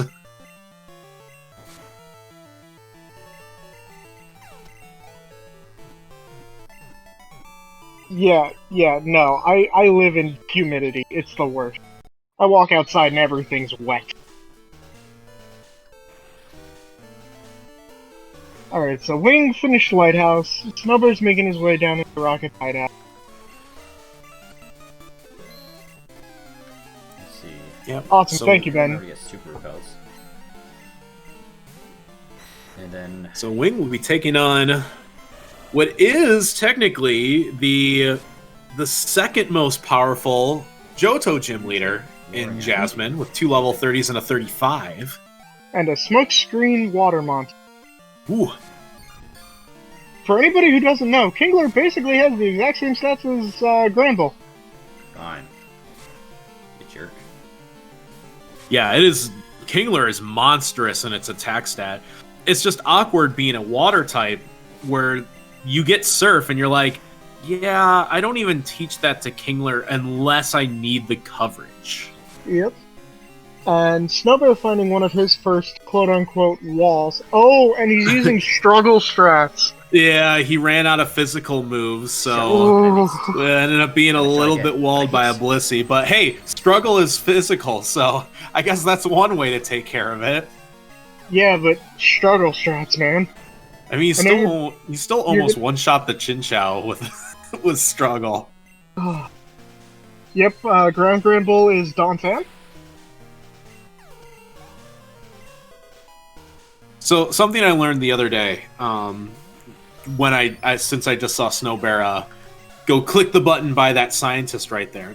Fine was actually telling me that if you're doing a spinner hell run, let's go, Granbull. Of any variety, key item or otherwise, if you are able to skip that trainer, that scientist, you win. Oh yeah, it's like a house rules you win. Because in a spinner hell run, you have to pass that trainer 8 times and pause on the computer next to him, giving you more frames that you have to not get hit. It's pretty much impossible, though. Keys was telling me he's done it twice in situations. Wow. But yeah, it's one of those house rules you win in a spinner hell run. Just like if you catch a full odds shiny, if shiny's on the card in a bingo. Yep, I was just about to say the same thing. You beat me to it by about a second. I remember Fine telling me that he was just like past that. He's like past that spinner, and I'm like, oh god, you have to pass him so many times. So Wing is gonna do the play that can pay off big or cost you a lot of time. I hope he's safe. Yeah, if you save Scum right before you cross the water, you can get a warp back. Yep. But honestly, not a bad idea to at least check it out since he's here. Yeah, you never know. You might find card key. You might find cut. You might find strength. If he finds strength, well, strength he's golden. He just gets to stay there. Yeah, but we know he's not going to because strength was on the shine. Okay. It's a blue card, and he saves Scum. Good boy. Good man. And that's another Spider-Man meme on Snowbear's side.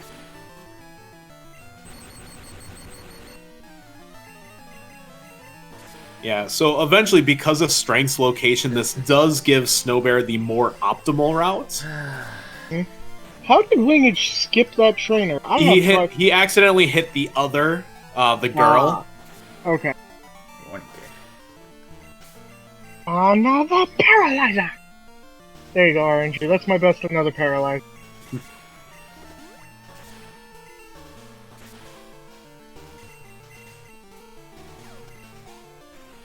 Eric, I'll level with you. I can't hear the audio, or else I'd be getting triple playback right now.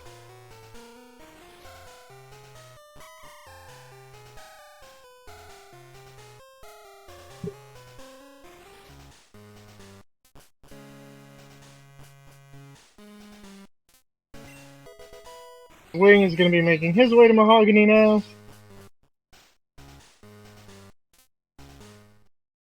RNG, I think that was number 4. Yeah, something like that. The thunder for alligator. So this is going to be our little bit of a lull point in the ROM, because both of our runners are going to be doing the same thing. Snowbear is doing Press A Simulator Part 1, Wingage will be doing it shortly. Yeah, I think there's like 3 time skip training arcs, rocket hideouts, the Nugget Hedge Maze, and Rocket and then Radio Pickup. Rocket Tower, yeah. So in this little bit of downtime while Wing makes his way to the shiny, let's just take a minute to thank our, I wouldn't say sponsor, but that's the word that's coming to mind, Randomania, for allowing us to stream this tournament on their channel. Benefactor, there we go. Hosts, if you will. Yeah. Pick a word. It fits. Yeah, and they've been great to all of us in the kind of the Crystal Randomizer community and whatnot. We've done a lot of weeklies on their channel. We've done a couple tournaments here and there. So yeah, we've been doing this tournament's been going on for about a month or so now, probably a month and a half already. Yep, and we're getting down to the end here. So yeah, and by the way, follow both of our runners on Twitch, yep. snowbear22 and wingidge. They both do a lot of randomizer content. Wingidge does a lot more key item randomizer, but if you're looking for some pure chaos, Snowbear actually specializes in full item randomizers. And that's if you've never heard of a full item randomizer, essentially any item ball on the ground, not hidden items, but any item ball on the ground could be any item or key item or HM. So they're not just shuffled within themselves. You might find, let's think of a good example. Any of the item balls in Union Cave could be a key item. So if a key item randomizer is like putting a ROM in a blender, a full item randomizer is taking that ROM, putting it in a blender, and then putting that blender into another blender. And then putting that blender into yet another blender. And then firing it out of a cannon. It's like, it reminds me of those like meme videos of people trying to like make food and they're just literally throwing stuff in a pan. Like they're just taking an egg and they're just throwing the egg in a pan as if they were egging the pan. Yeah, pretty much. That's a full item randomizer. Yep. And to which the funniest thing happened a couple times, especially to Snowbear, is that when he's had to rescue the director in the basement, the item ball immediately next to him, the one that's usually the TM, that was an escape rope. And it was like, sir, there's an escape rope right here. You could have just saved yourself, buddy. Mm-hmm. So yeah, you get some hilarious situation. So the one thing I had to learn, and I don't even know if I can remember it, is when you're doing the underground puzzle, which is the switches 3, 2, 1 to progress. Well, I never remember how to get the item ball in the bottom left. 1, and I 3, think you have 2. to. Yeah, I was just like, I don't remember how to do this. I'm like 90% sure it's 1, 3, 2. So I think it's 1, 3, 2, 1. Yeah, but yeah, it's something else. I remember having a very, very odd main switch opportunity where Fog Badge was it was Faulkner, and then one of the item balls like on 32 was Surf, and I'm like, oh, I have Surf. It's like, oh, I can make it to the bottom floor of Union Cave, and then I was like, oh god, there are level 20 Pokemon here. Yep. So you get some very interesting main switching opportunities. Even after all that tangent, number 1, Snowbear got his lost item from finishing Rocket Hideout. Number 2, to our point, if you don't already follow our runners, please drop them a follow. They're both really good guys. follow my co-commentator, Thomas Patrick WX. He goes by T-Pat, but you gotta know the full name to follow him. And if you're already here, I'm pretty sure you follow Randomania, but if you don't, drop them a follow too for being so gracious. Yeah, absolutely. I will not shamelessly self. Yo, follow my boy, Overlord Zeta 1. He's got some new hot Twitch emotes as well. Thank you. I love how they came. Yeah, like, I'm stupidly in love with Zyra them. really did a great job with those. Oh yeah. I gotta say the Feraligator is carrying pretty well up to this point. Mm-hmm. As, An Eagle coming in with the second plug for that. I respect it, Eagle Wing. T-Pat deserves all of the follows. I don't know if our commands work right here, but follow our runners more importantly. Definitely follow these guys. I can speak from personal experience. I've never actually done a run with Snowbear, but I've been in his streams. He's really good. I've done a bunch of runs with Wingidge. Wingidge is actually the one who knocked me into losers bracket round 1 because I became a meme. And that's okay. Don't worry, I got knocked into the losers bracket round 1 by Snorms, so we all know how that match was going to end. Yeah, T-Pat, I love you, buddy, and I was rooting for you, but going into that, I knew what was going to happen. Oh yeah, everybody knew what was going to happen. Oh man, I was reading chat and I missed the badge. It was Storm Badge. Storm Badge. Snowbear got Storm Badge, which of course would eventually give us the access to use Fly. So we've got half of the equation for Fly. You know what makes me sad though? We don't have the Thunder Badge yet. See, Vanilla Fly doesn't sound that bad, especially in Snowbear's case, because he has strength in the Plane Badge, so he's heading that way. And remember, he's going to find the secret potion and be all of a sudden have a very efficient Johto passage. The one advantage Wingidge might have at this point, because since he did go to Olivine first and already fought Jasmine, he's gonna fight Price, and that will be his 7th badge. And by just having 7 badges, does unlock the Ice Path item. Yep. So he might be finding something important without having to go out of his way. Snowbear, unfortunately, won't have that option because he won't get his 7th badge until either Chuck or Jasmine himself. I mean, yeah. If I'm Snow, I'm checking the key items. If I see the secret potion, I'm climbing the lighthouse. Yep, you're just gonna do that anyways.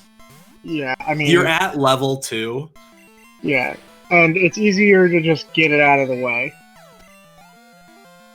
The only thing that's gonna like really break this routing apart for our runners is going to be if Fly is vanilla or if Fly is ice pack. If it is either one of those, whoever gets it is going to gain a ton of time. Yeah, if it's Ice Path, that's clearly going to be a big advantage for Wingidge. If it's Vanilla Fly, I think it's going to be a slight advantage for Snowbear, because now that Wingidge does have Plane Badge and Strength, he might be heading back that way anyways. I mean, I would just get Chuck out of the way and hope maybe Chuck's wife is radio or card key. Yeah. Because you don't want to. We see the secret potion and item finder on Snowbear's side. We'll see. Yep, he's going to go up towards the lighthouse. Good. Always good to shop in Olivine as well, so you can get your super repels. Super repels, bunch of hyper potions. Yeah, just a great shopping experience in Olivine. Super underrated. If you're not shopping in Olivine, you're doing something. You're doing it wrong. If you don't shop in Olivine, you might need to reevaluate your life choices. Or at least your gaming choices. Well, potato, tomato. Gaming choices are life choices, T-Pat. Come on.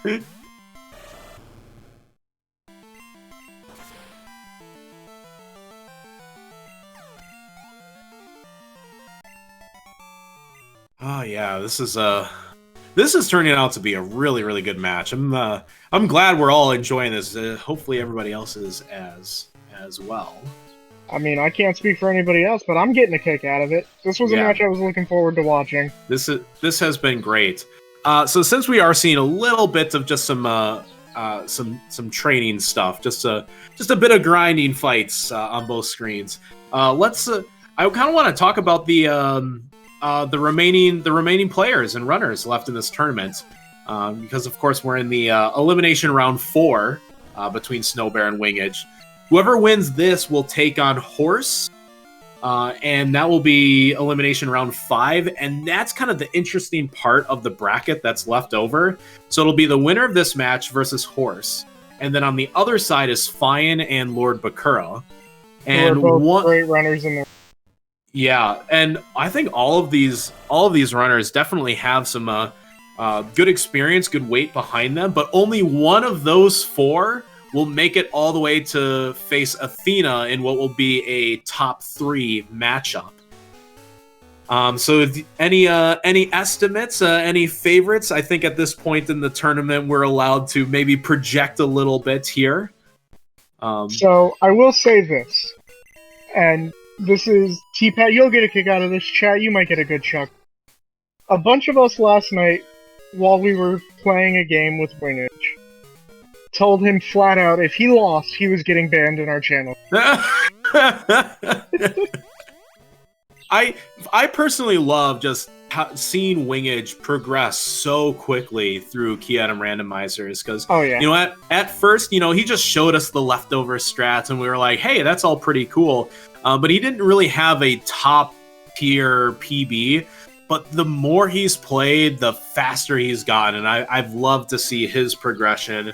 Of course, Fian co-created the logic behind this. Fian's one of our best memers, but Bakura's been doing a lot of meming strats as well. Bakura is a very good player in his own right. I don't know as much about Horse, but they're all great. Yeah. Not counting Snorms, of everybody left, I personally, I want to see Wing get to top 3 just because he's a buddy, and I do so many of these with him. I know his skill set. But if I had to guess, I would say it's going to come down to Horse, Athena, and Snorm top. Okay, yeah, and I know that Athena and Snorms are probably just a slight cut above. I mean, Snorms, of course, is just excellent, and Snorms is already in the finals. He's already solidified a top 2 position in this tournament. He only needs to win one. He only needs to win 1 match out of 2. Athena has solidified a top 3 position. So if we were doing a podium format, if you will, Snorms and Athena are already on the podium. So there's only 1 podium spot left, and it is between the aforementioned names. Both these players, Horse, Bakura, and Fian, all kind of vying for that last top 3 spot. But yeah, it'll be fun to see, especially this part of the tournament. Just who can even make it to Athena's match, which is a couple matches from now. But yeah, it'll be fun. Everybody has just done a fantastic job in this tournament, and I think we've seen everybody just get better, including Snorms, who I think has had no worse than like a 215 in this tournament, and he throws down a 203 yesterday, also, which is really good. On the subject of that 203, he did that with 3 sprained fingers. Because I was talking to him after we ended stream yet. And he's like, yeah, I have 3 sprained fingers on one of my hands. Like, ooh. He must have been playing a little too much footy. Yeah, just maybe. Which I have to shout out Hercules Bench Press for introducing me to footy. Because he was just like, it's just the greatest sport in the world. And then I looked it up, and I'm like, wow, this is great. It's Australian rules football, and it's some kind of like strange rugby hybrid, and it looks just incredible. It's just, footy is awesome. I asked Snorms about it, and I was just like, "Tell me about footy." He's like, "What do you want to know about it? It's the greatest sport in the world." So Wing is making the ice path play like you predicted. Yep, and he finds cuts. You're right here. He finds. Oh, I'm behind. Oh, sorry. I just saw it on his restream because since we've been having a little bit of problems, but yeah, he's about to find cuts. Keep that over here, the spoiler. Yeah, I know. So that could actually help him quite a lot. Not as much as finding fly, but still a good move to have. I think he's going to get the Blackthorn fly point. Yeah, not a bad play. I mean, you are here, and you can also go back through Dark Cave, which, by the way, would give you an extra TM to play with. Which it's never a bad thing to be picking up TMs. Nope, and we've got Snowbear progressing through Chuck's gym, so we will see that badge and what Chuck's wife gives us here shortly.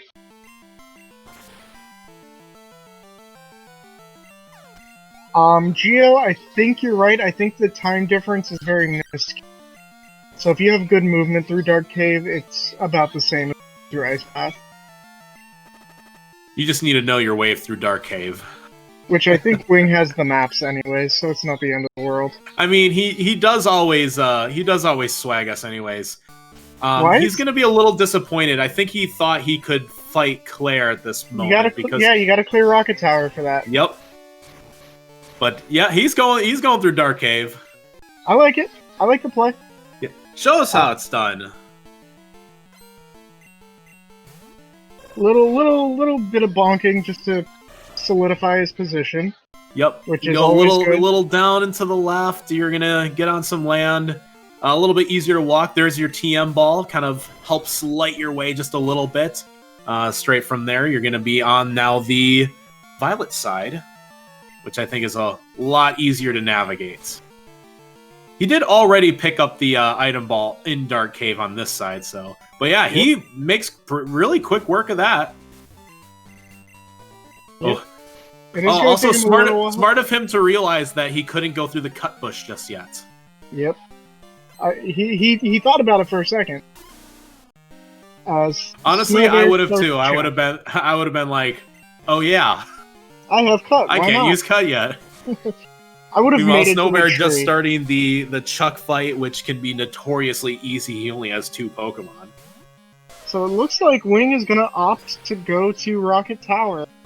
I like the play because it is a bunch of fights. You're gonna get a bunch of XP, a bunch of stat XP. You're gonna get a key item check on False Direct. Only downside, if Chuck's wife is card key, he's kind of screwed. Yeah, it's the only time sink is just climbing down the tower, and the time it takes him to go from pretty much the pseudo-wudo points to Goldenrod. So just a couple seconds here or there, but just an Goldenrod. So not the end of the world. Ooh, what are you thinking about? You already have this item check? Okay. I think he might have forgotten to mark it on his emo track. Yeah, I could see that too. Because Goldenrod's one of those towns that updates almost every time you get a key item. So I know this isn't a certified Snowbear ROM. No, it is not. This is a Snorms ROM. I can't help but to shake this feeling that that a required item is in basement. Yeah, a certain required item. By the way, the last key item I did with Kizaron, Surf was in the basement. If you can even believe that. Nope, that's when I didn't even pick up Surf until the 151 mark, and I was just like, ugh. That's when I just nope out of the ROM. It was just, ugh. Yeah, that was an ugly ROM. Remember taking an interest there? I guess. Oh, okay. He's gonna go check. Yeah, he's thinking about the Ice Path item, which at this point isn't bad. Here's what he probably should have done. He probably should have save scummed in Ecruteak to have a warp point. Mm-hmm. Not that it would matter in this case, because he's going to find that it's cut and then probably keep it on hand anyways. Yeah. Urk, you're probably... Oh, excuse me, got the hiccups. You're probably right. There's probably a required item behind machine part. But we also have a bunch of key item check. Yeah, Oh, there's excuse me, again, still available. lots of key item checks to do left over in Kanto. Card key could be as far away as the old man. Ugh. I don't want to see that. As of right now, it couldn't be Elm yet. We actually don't have access to the Elite Four. Nope. But if we see Rising Badge, that gives us another one of those Yicky logic possibilities. Backwards Kanto strats. So Snow looking to take a little bit of a pause there, probably trying to figure out what he wants to do next. Yeah. And he is also going to unlock his Black Fly, which can't fault him for it. It's a good I wonder plan. if he's going to do the same thing as wingidge did, go all the way up to the gym and be like, oh yeah. I mean, So of course, all three Team Rocket sequences do unlock a gym. The Slowpoke Well unlocks Bugsy's gym, the Rocket Hideout unlocks Price's gym, and the Rocket Radio Tower unlocks Claire's gym. Because rockets. Yeah, actually, I love that our chat here is kind of going over all the options, because this is the mid-game that we were talking about, where all those different possibilities come into play. You know, what if Elm has a required item? Do we have to do backwards Kanto? Which isn't in logic, but if you have Waterfall, you might be doing it that way. Do we have what to if do what if card basement? key? What if card key is vanilla? You know, these are all the possibilities that present themselves. This once is they, the ambiguity of the mid-game. Yeah, the mid game gets quite challenging. Snowbear does know that he can't go to the gym. I like to consider the mid-game a mystery wrapped inside a puzzle, inside of an enigma, inside of a quagmire. Is it quite as complex as a 3D game of chess? 3D chess. Talk to me when you start playing 4D.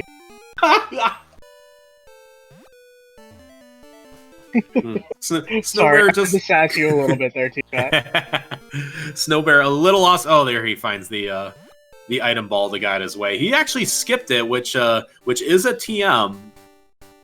It's a choice. Opting to skip both item balls. I guess he's happy with his movement on the gator. The second's not as big of a deal. It's more just to guide your way. True. And Wing is about to... Wing is two fights away. One fight away, not counting the side starting. not counting Petrol himself. Yes. Victor Bell, or as I don't know if I should say what I call it on my streams. It's nothing bad. I'm sure. It's nothing bad. I'm sure Halkery has some good names for it too. I've got a name. But I will keep that to myself. T-Pat, if you ever want to know what it's called, stop by one of my streams. Yeah, and if you guys in chat want to know what it's called, stop by one of his streams. Because I almost always end up seeing the darn thing, so...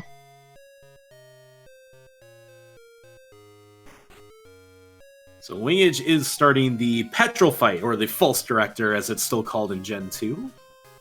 Snowbear will be doing some shopping.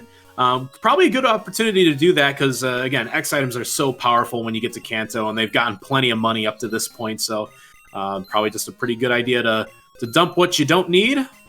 And start setting up your inventory for your final shopping. Yeah, for the rest of the game, get more than enough X items, so on Snowbear's side, he'll be getting X specials. Yeah. But of course, on wingidge's side, he will be getting the X attacks. And Wing getting the unfortunate poison again. But Petrol is pretty much a cakewalk, it looks like. So far, so good, especially with his ace, the 32, which is usually the wheezing, just being a smoochum. Now, he is ending with a Lapras, and Lapras is a bulky, in this case, Oh yeah, boy. very much so. Snow is going back to Kanto before doing Rocket segment. I think he's picking up the lost item, which is a good play, because if that's card key, that would save him a lot of time. Coin case at the top of Radio Tower's left side. Let's go gambling strats. Now we are going to be in for a bit of the seizure procedure, unfortunately. Actually, funny you mention gambling strats, and I'll mention this after we see Snowbear's check, which is Flash. HM Comes in handy if you're not comfortable with dark vision. I was watching Shenanigans _, and Okay. Shen has been just top notch with the memes recently. He did a key item randomizer that wasn't randomized. It was just a vanilla key item randomizer, meaning that the key items were shuffled, but the rest of the game was vanilla. Ew. And I remember at the exact moment, he and I had the same thought. He picked up a coin case and was like, oh, this might be good for later, because if you're playing a vanilla game, if you get coin case, you can get an Abra. And an Abra, vanilla, will have teleport. So you will have the option to have teleport. So Wing is about to find his lost item for Flash, and then I'm willing to bet he's probably going to do the same thing. Snowbear is going after Sabrina at this moment. And she leaves. And honestly, which, by the way, is now in Logic. So now Sabrina could have the Hive badge, which would be one of our required badges that we need to progress. But it's in Logic now since we are past that 7 badge minimum. Yep, and the machine part and power plant are up.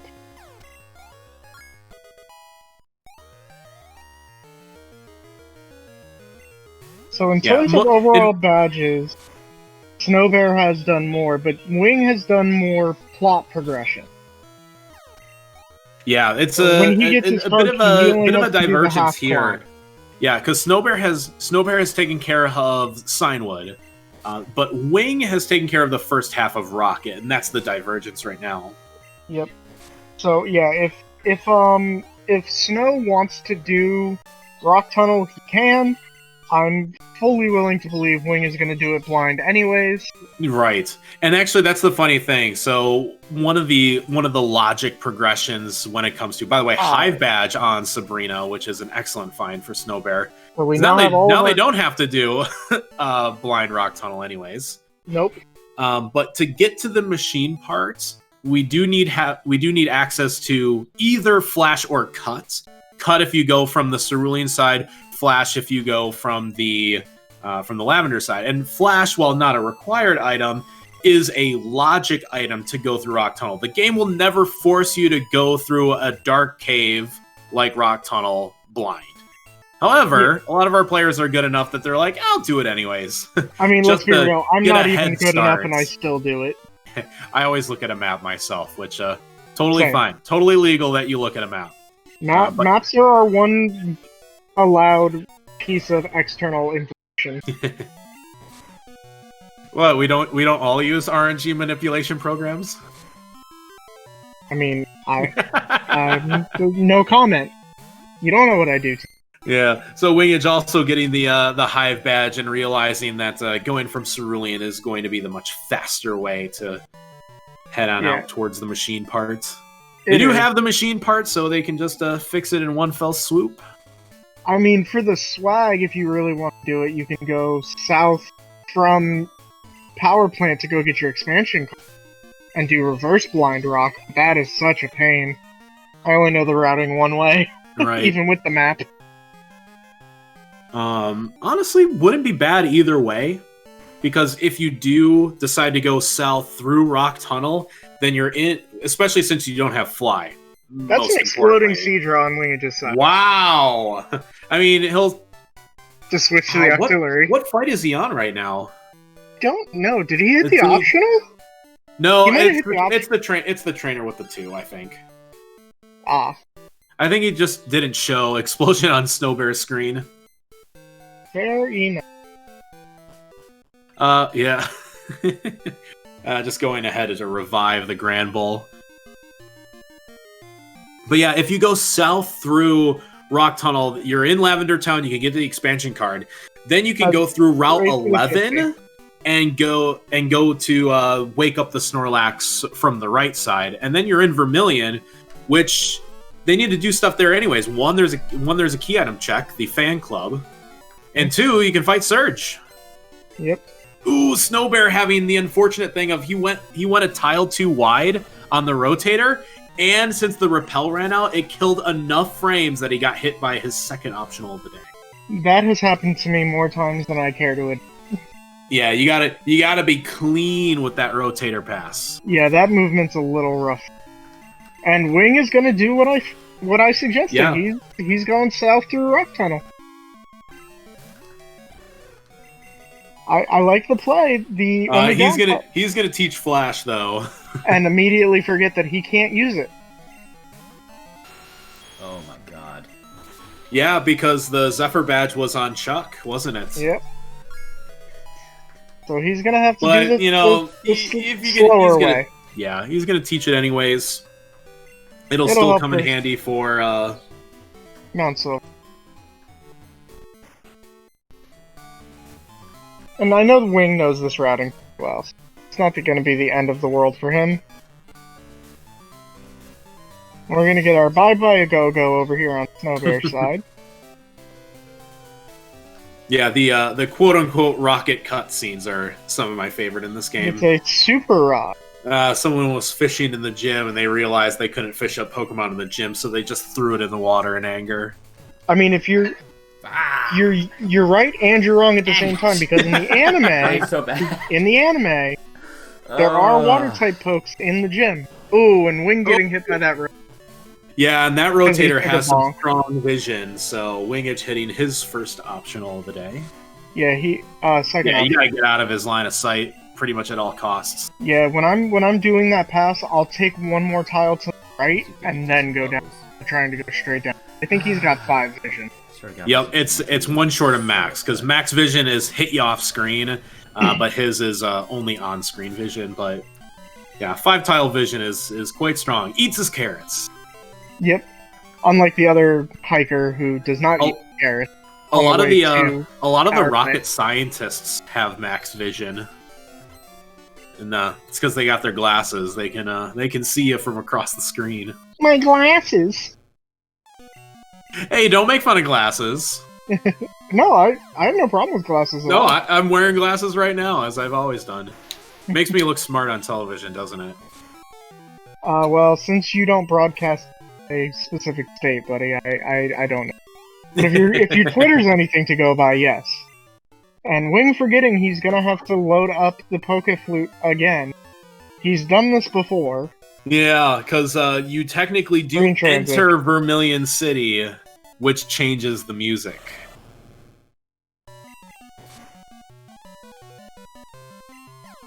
Snowbear's fighting a Girafurig. It's a level 50 duck. So, yep, just gonna run away from... Yeah. No swing strats today. Yeah, the Snorlax can always be something good, because it was 6 levels higher, but not in this case. They get the SS ticket, which is pretty darn useless at this point. Wingidge will pick up an extra rare candy at the expense of just listening to the fan club guy just rant about his Rapidash. Unfortunately, thankfully, with the instant text, it makes it because his bag was full. Yeah. Yeah, instant text makes that a lot makes faster, that so much more bearable. But Wingidge will be, yep. Why not? You're here in Vermilion. There was a lot to do. Mm-hmm. As Snowbear goes through the second half of the training arc, Little Bear.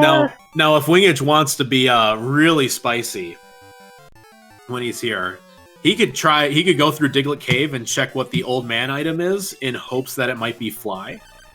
I think you don't do that until you beat Misty. Honestly, because that's because he also doesn't know if the Cerulean Gym item is going to be Fly as well. Yeah. So realistically, I think you would check, because that's a key item check plus a bunch of XP plus a gym badge. Mm-hmm. It's not too far out of the way. No, it's 2 screen transit. It's pretty cool. Awesome.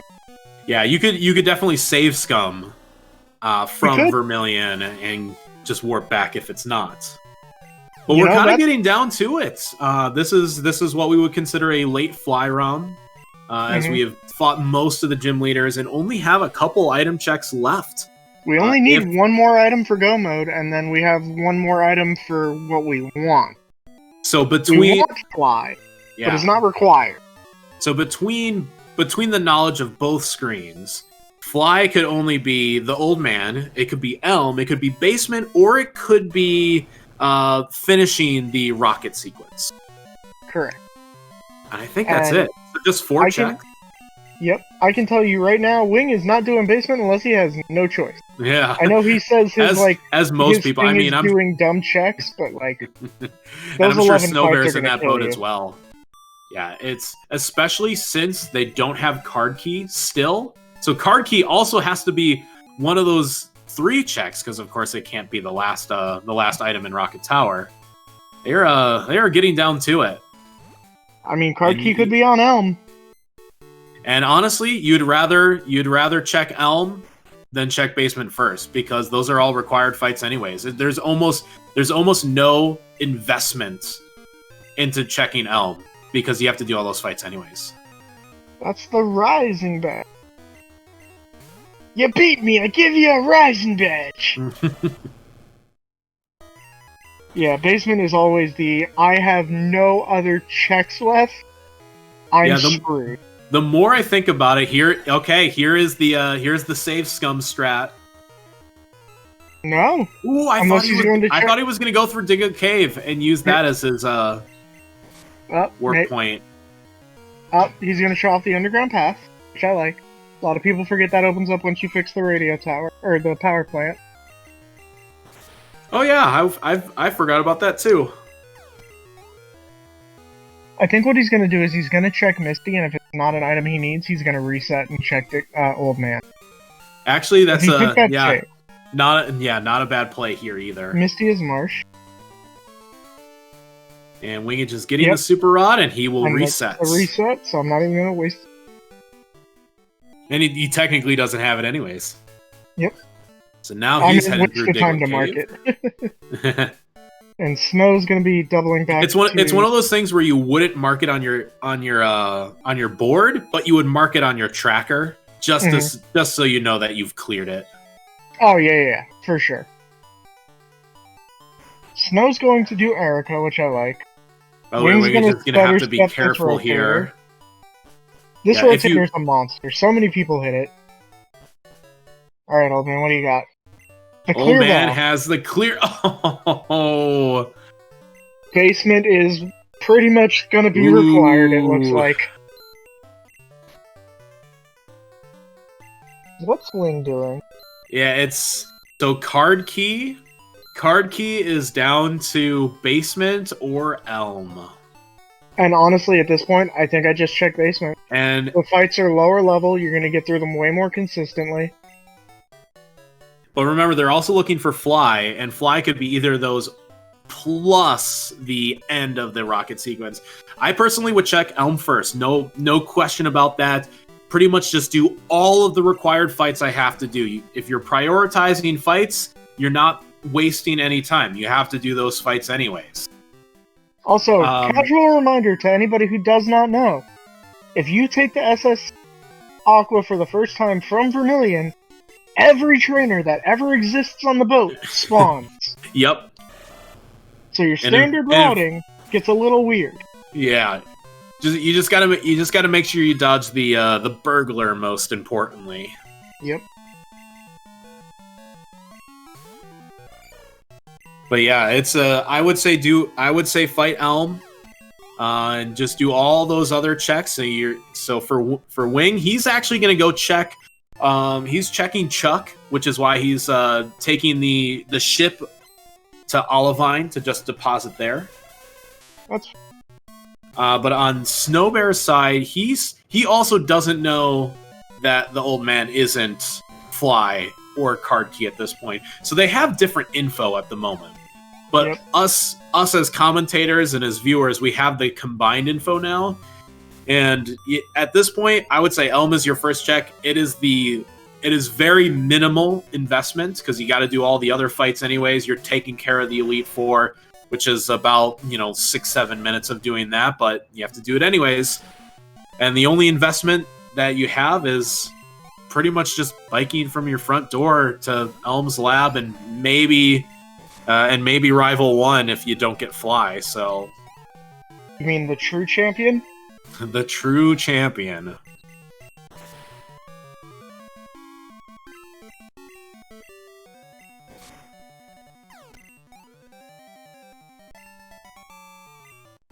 But yeah, since the card key has not been gathered yet, hitting the basement with all the rockets there to just get Fly would actually waste you about 6 minutes. But if card key Because if vanilla, you did it in the other order, then you're saving 9 fights on your end. fair enough. The only downside would be is if card key's vanilla. Yep, if it's and vanilla, we're at gonna have that point, real if it's choice vanilla, cards. then you know that Elm is either Fly or the top of tower, and you're not really saving that much time by checking it early. I mean, we have no good option. Yeah, so Wingidge will be now doing his Chuck Gem fights. Yep. And Snowbear, I think he's in Erica's gym. Yeah, he's got one fight. This is the fight before Erica, I think. If I remember. No, he's on Erica. That's he's on that's Erica. the ace, Oh, the 46. Yep. 2 spoon. Living on 1, forcing the heal. Wow, Alakazam has a special move. Who'd have thought? That's because it's on the AI. Fair enough. Erica gives us the Earth Badge. So this is definitely this is definitely going to be a 2+ hour go mode. Oh, very much so.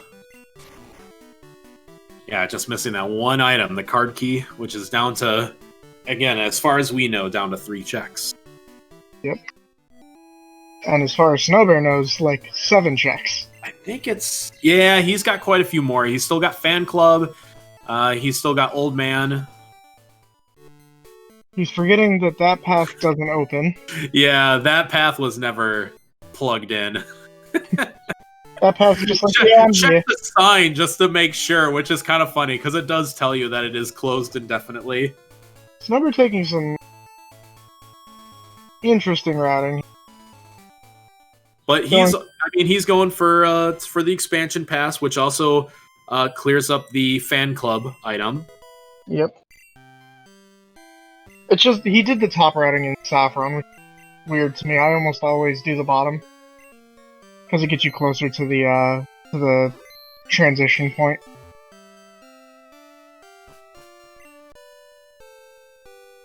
Maybe that's just a preference.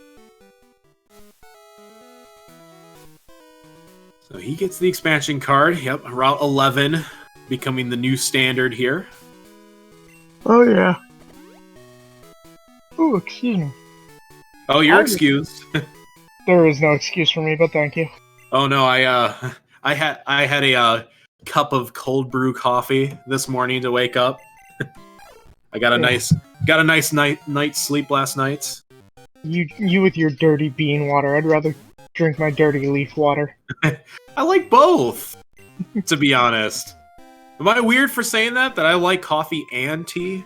No, it's not weird. I know a lot of people who do. It's something about the astringency of most coffees I don't find palatable. Yeah, I mean, I'm more of a cold brew guy than anything else. Snowbear No. also getting the SS ticket, and he'll be picking up a rare candy as well. It looks like we lost Wing again, chat. I apologize. Does anybody remember what... Oh, Chuck was Zephyr. I'm gonna go ahead and mark that for him now, just so he has it. Because I'm pretty sure he's done with Chuck. Yep, he just finished. And then he certainly picked up the old rod as well from Chuck's wife. Okay, thank you. Yeah, I don't know why. I've always just been a... I used to hate coffee for the longest time. I drank a lot of it when I was younger. And then eventually it was just like, I need to learn to drink this. Just drink alcohol like the rest of... Oh.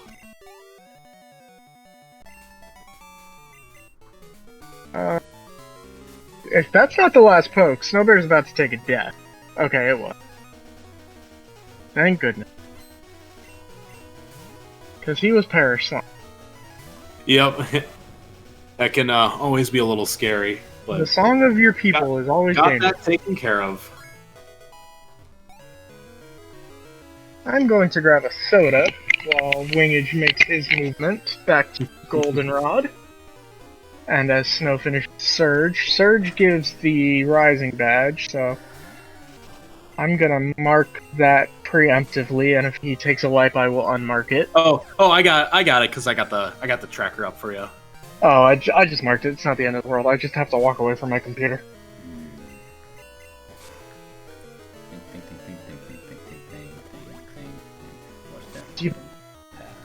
You can do the entertaining, since that's All right. your career choice. No, I mean, I don't think I have to say too much here as a commentator because all the entertainment is in our runners right now. Oh yeah. I am curious to see. Okay, so Wingage is probably just going to take the magnet train back, which he does. He's going back to Kanto.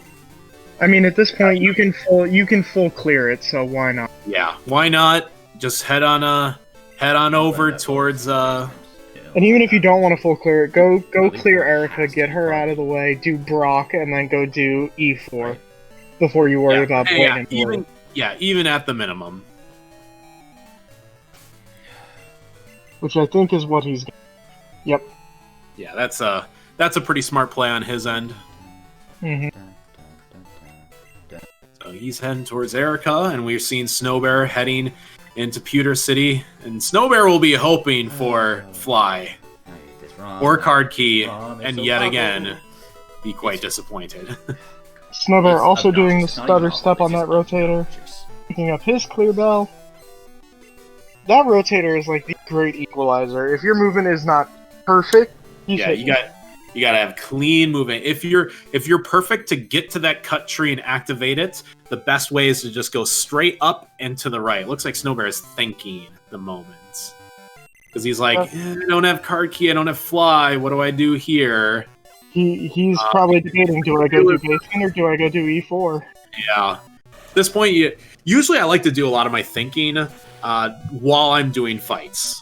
Yeah, because a lot of these, especially in Brock's gym, these fights are pressing. Yeah, you're definitely at level to the point where you can take care of this no problem. I think the big difference right now, unless one of them lucks into Card Key or Fly over the other one, is gonna come down to their mains when it's time for red. Right. I think between all of their routing, it is converging out of this point.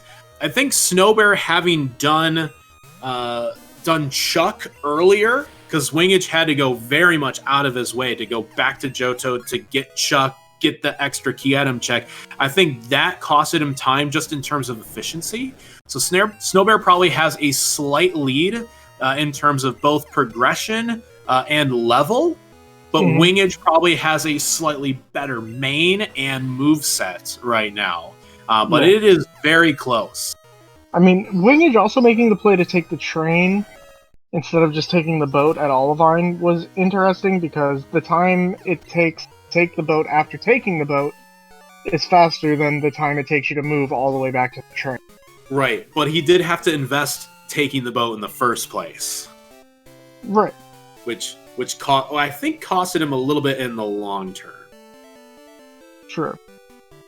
But at that point, like, if you're already at the boat in Olivine, just take the boat, because it's right back in. Like, I know we all love the train because it's faster overall, but... Ooh! I think that was a controller hiccup on Snowbear's side. Yeah, that was really awkward. So that is Snowbear's third optional of the day. So that's going to help Wingage make up a few seconds here. Yeah, the bug catchers on Route 2. And it looks like Snowbear is going to opt to take the quote-unquote safe side. Yeah, which is where you do get a guaranteed pass on the other two bug catchers on the south end of the routes. But it is much slower. About 3 seconds. Yeah, just a few seconds. And again, you need clean movement. Actually, he's heading back. Oh, okay. Okay, I think he's proved us wrong. He's going back through Diglett Cave. I wonder, what does he have left? Because he's probably going to do Keyless Tower and hope Card Key's on False Director. Yeah, that's right. He didn't start Radio Tower, so this is definitely the play for Snowbear. Just, again, doing the fights you have to do anyways. Yep. Wing looks like he's going to be... Yep, he's stocking up on his X items. Picking up some X-Ax, because a lot of things have had accuracy reducing. So actually, I forgot that Snowbear hadn't fought the first 8 trainers on the left side of Radio Tower. So maybe Wingidge does have a slight lead at this point. In terms of overall progression, yes. In terms of gym badges, no. Yeah, their routes actually diverged quite a bit. So it has made things interesting for us. Keeps us guessing. But of course, not guessing as much as these guys in terms of where the heck the Card Key and Fly are. Wingidge with an interesting play here, and I like it. Picked up a bunch of proteins just to pump that Grand Bull as full as it could be on attack. Yeah, why not? You got the money for it. Yep. I think he would have been wise to pick up a couple of extra X speeds, but that's just me. Yeah, that would not be a bad idea, especially for the remaining fights he does have to take care of. Mm-hmm.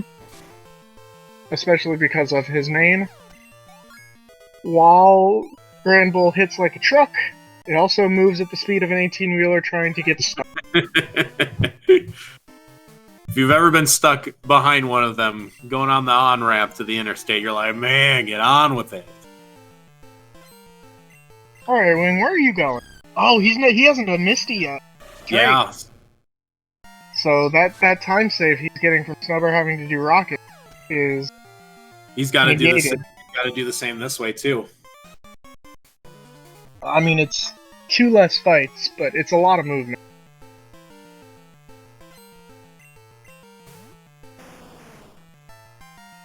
So let's see here. I think they're gonna come out of this almost even. And they're going to be ripping their hair out, because now it's just like, okay, Fly has to either be Basement or Elm, and Card Key to be the other one.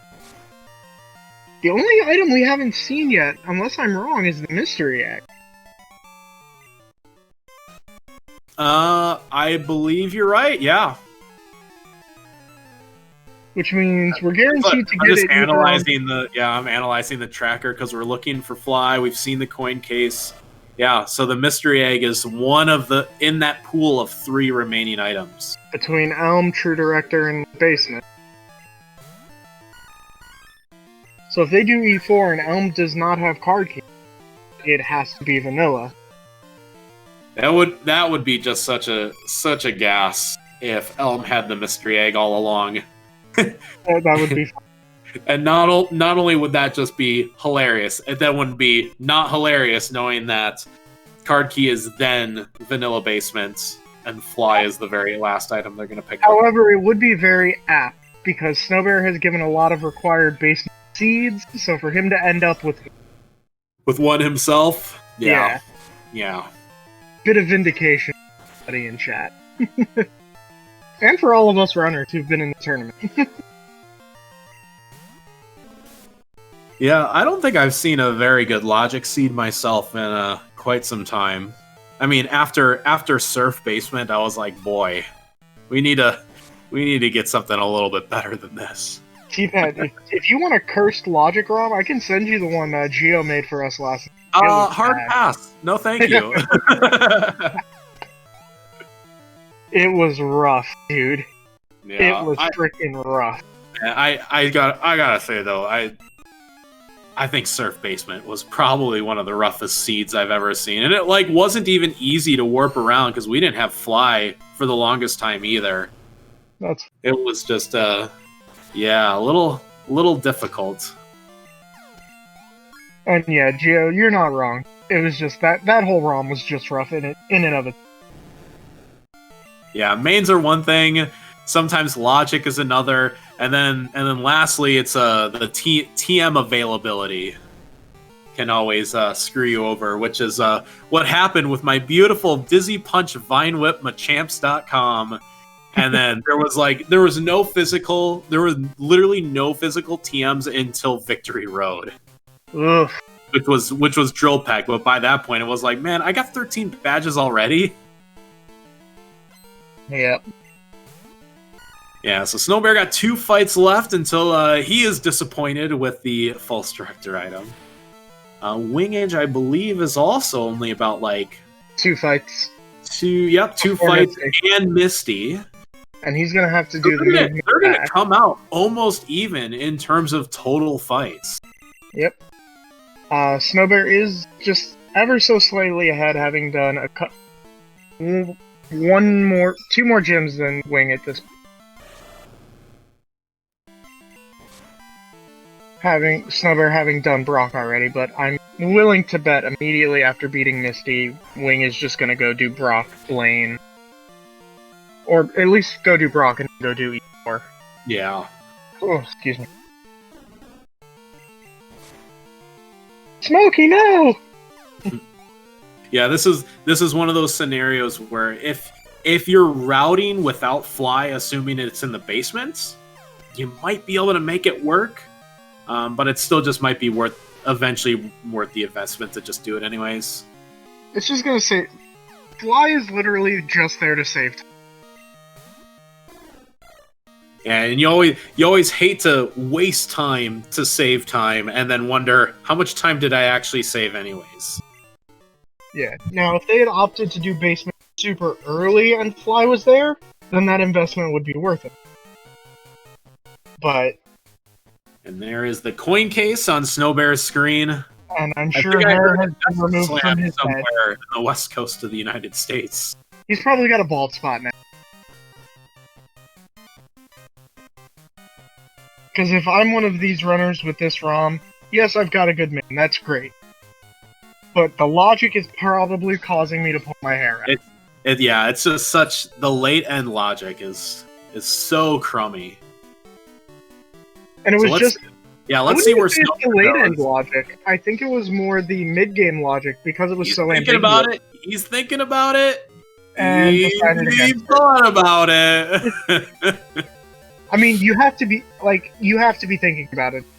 You have to. Yeah, you're absolutely thinking, man, did I just get a vanilla card key ROM?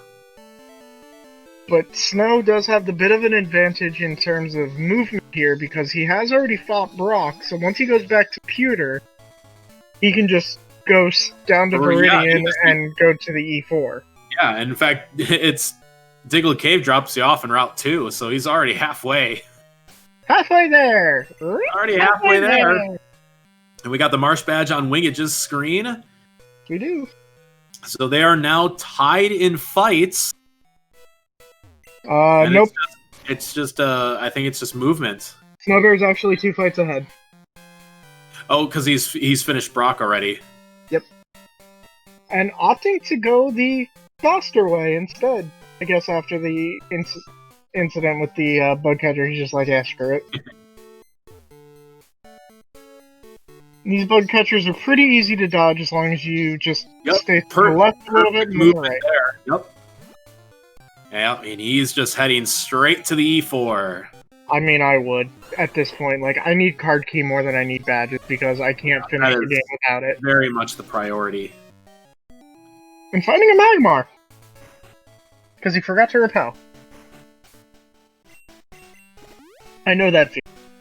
Yeah. I always end up with 1 encounter there if I don't repel. Alright, there's the repel setup going through Victory Road, so we'll see Rival 5 in a moment on Snowbear's screen, and we'll be seeing Brock in a moment on Wingidge's screen. And they will have the same Rival 5 because they both picked the same starter. And it looked which was the Venusaur, if you remember, all the way back 2 hours ago. Yep.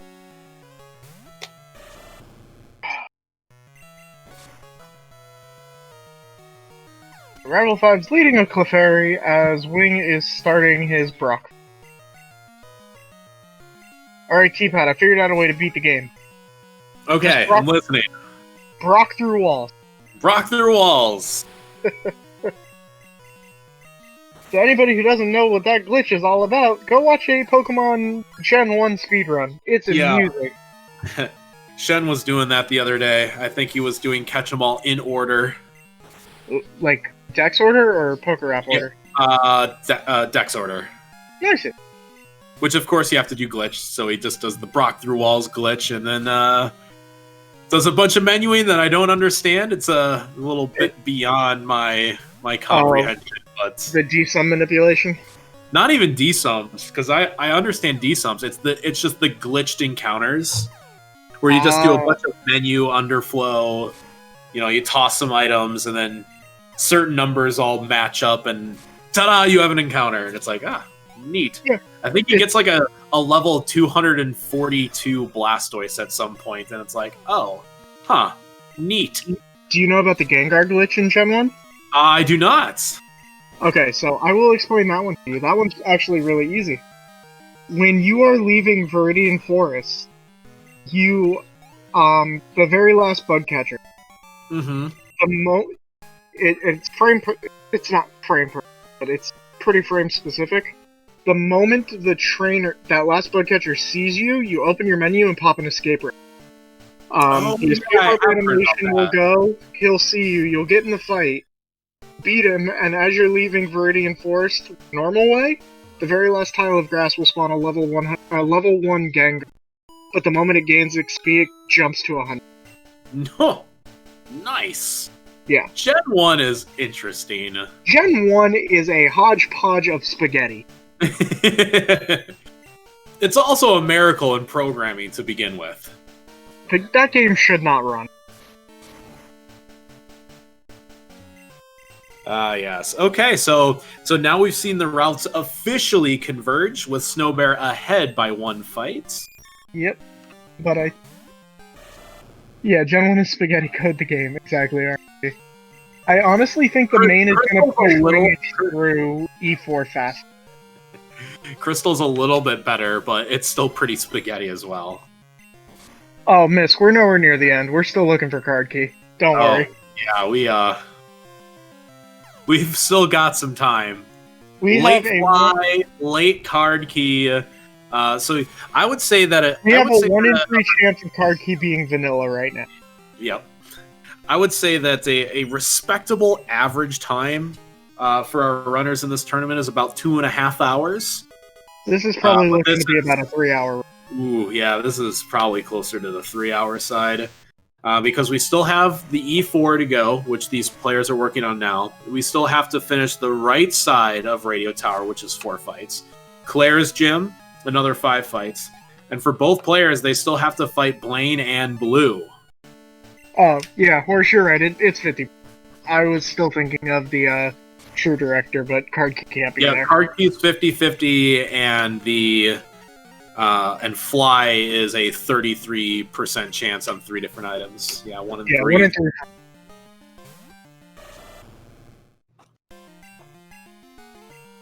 Wing is emptying his party. Smart play. The less stuff you see in the Hall of Fame, the faster you're going to get through it. Pick up some revive. What were you going to say, T-Pat? Oh, no, nothing. I was just thinking of the eventual logic. Best case scenario, Elm has card key. Second best scenario, he has Fly. Worst case scenario, he has Mystery Egg.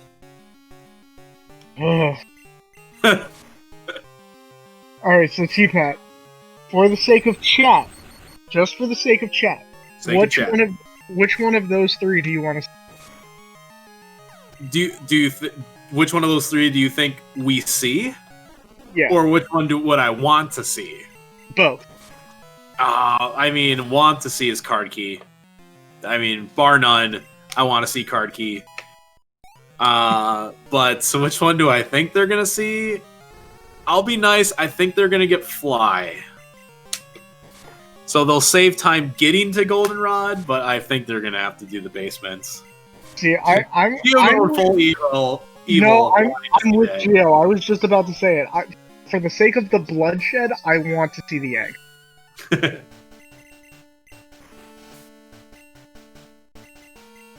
Actually, without these players knowing where the other one's at, in Wingidge's case, it probably benefits him to see the egg, to have card key in the basement, because it gives him and his main a better chance to shine and catch up. Mm-hmm. I mean, there's only a 1 fight difference between.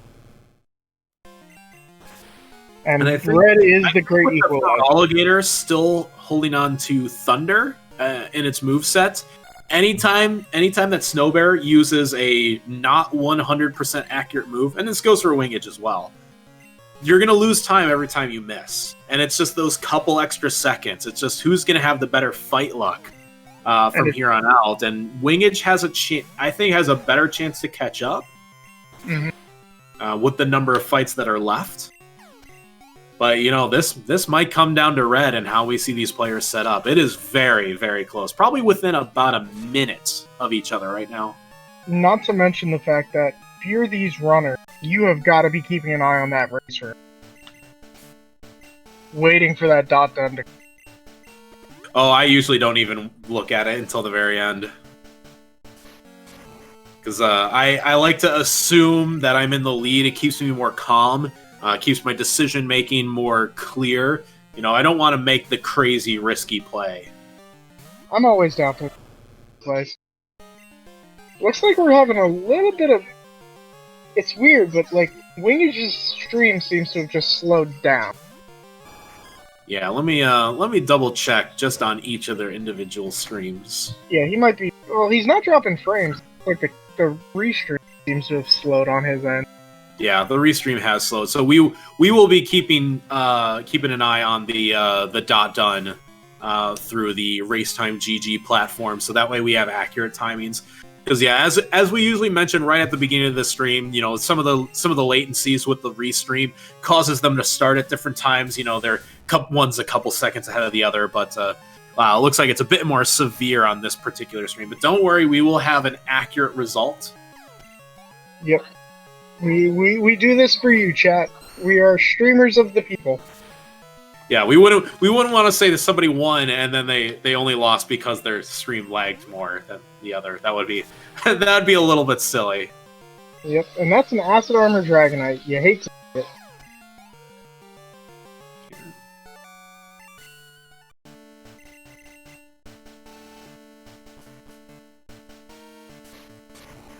And Snowbear is through Terran, going into Lance.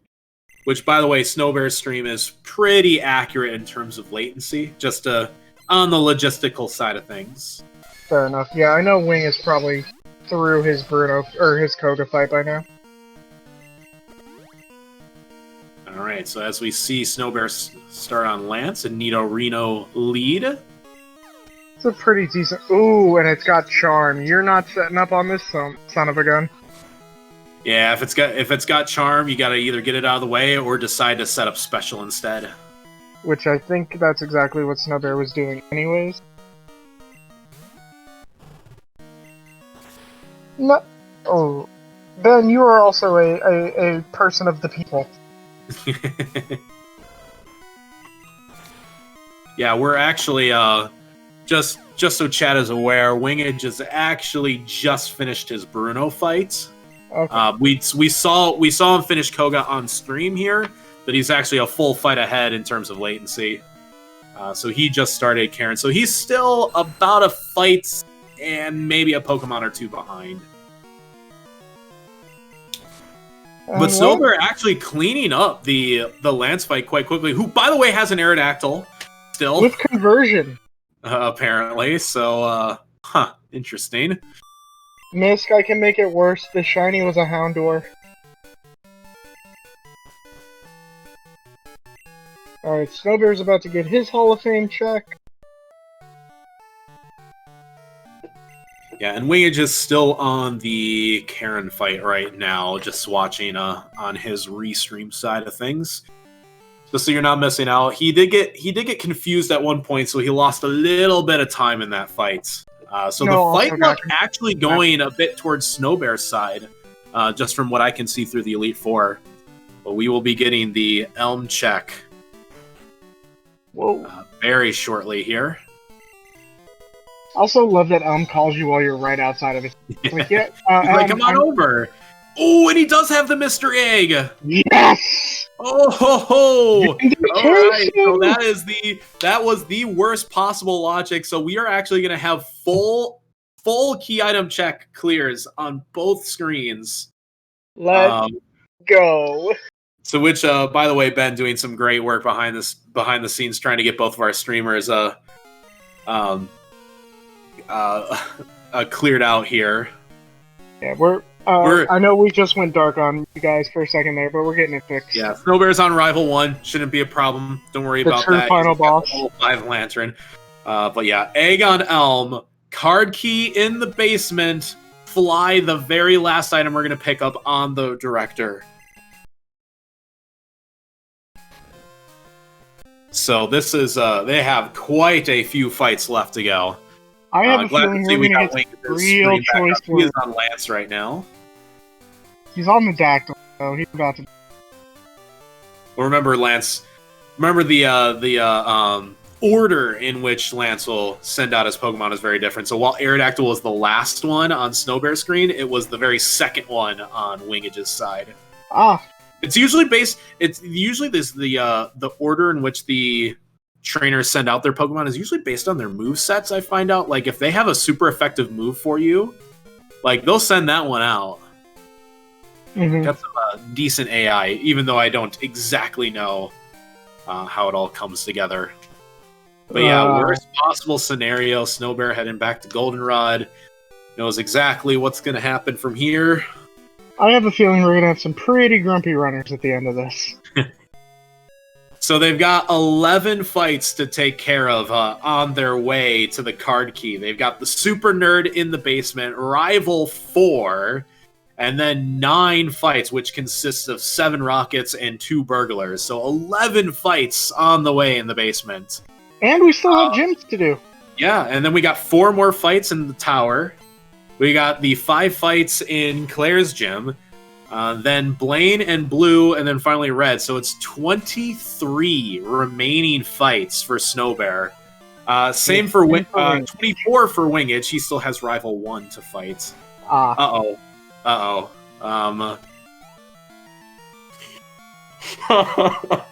Sorry, I'm watching the restream and everybody's in for a meme in just a second here.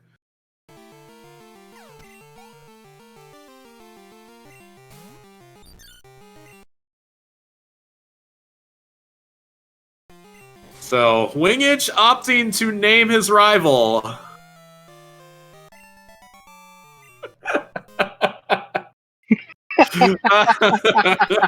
I love it. You know what? The time loss is worth it.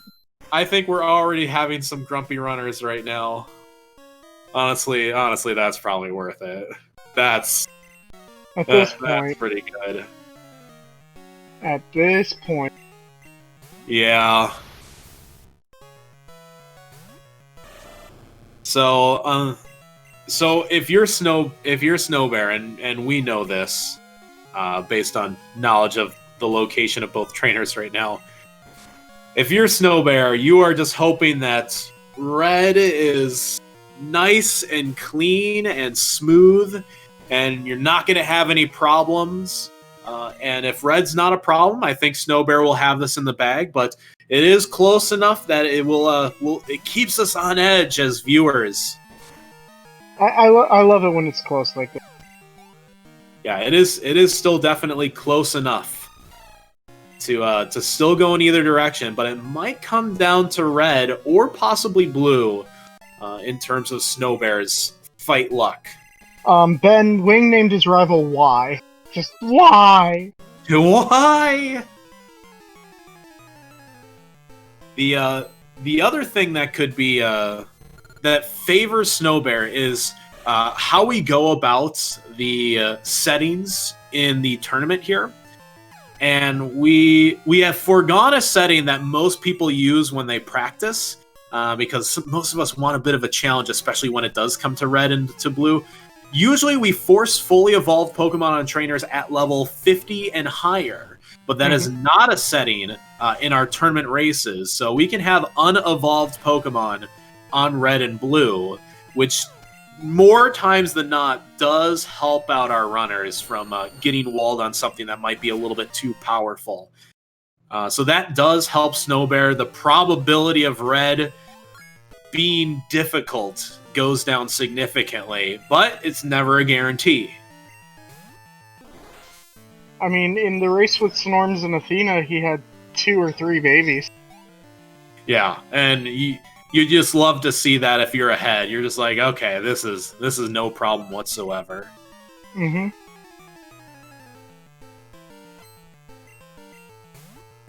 But yeah, it looks like wingidge is just a little over a minute behind, but it might be some latency as well.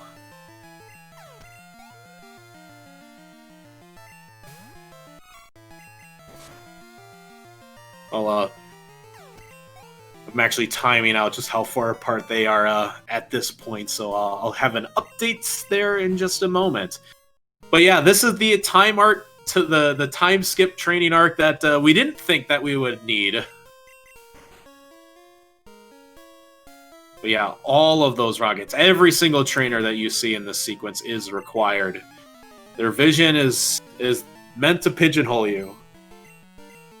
Yep. It's meant to slow you down irrevocably. It is, at least in vanilla, any percent runs, definitely one of the most boring parts of the entire game. I mean, it's still pretty boring in randomizers, to be honest. Most of us are like, get on to red, it's been 2.5 hours already, but Yep. Yeah, trust me, both these runners are not as slow as they are running in this match. It's more the logic than anything else. True enough.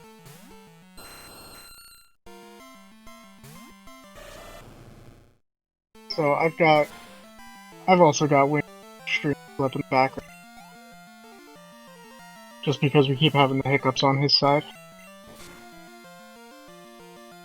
Yeah, wingidge is actually a bit farther behind than I thought. He's actually starting to lose time overall in the fight log. So Snowbear getting just a little bit more advantage going through this sequence than I thought was going to happen. Mm-hmm.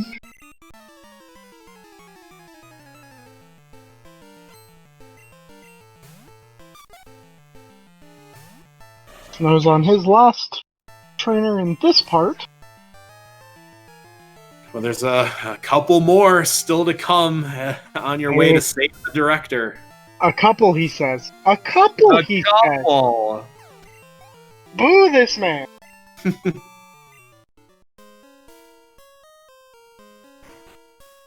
Yeah, meanwhile, wingidge is still making his way through the first set of trainers in the basement. Yep.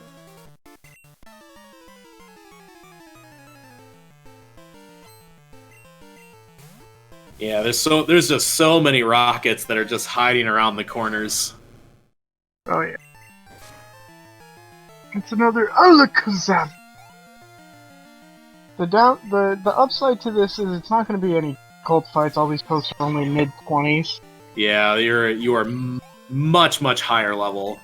So at this point, you just got to use your 100% accuracy moves as best as possible.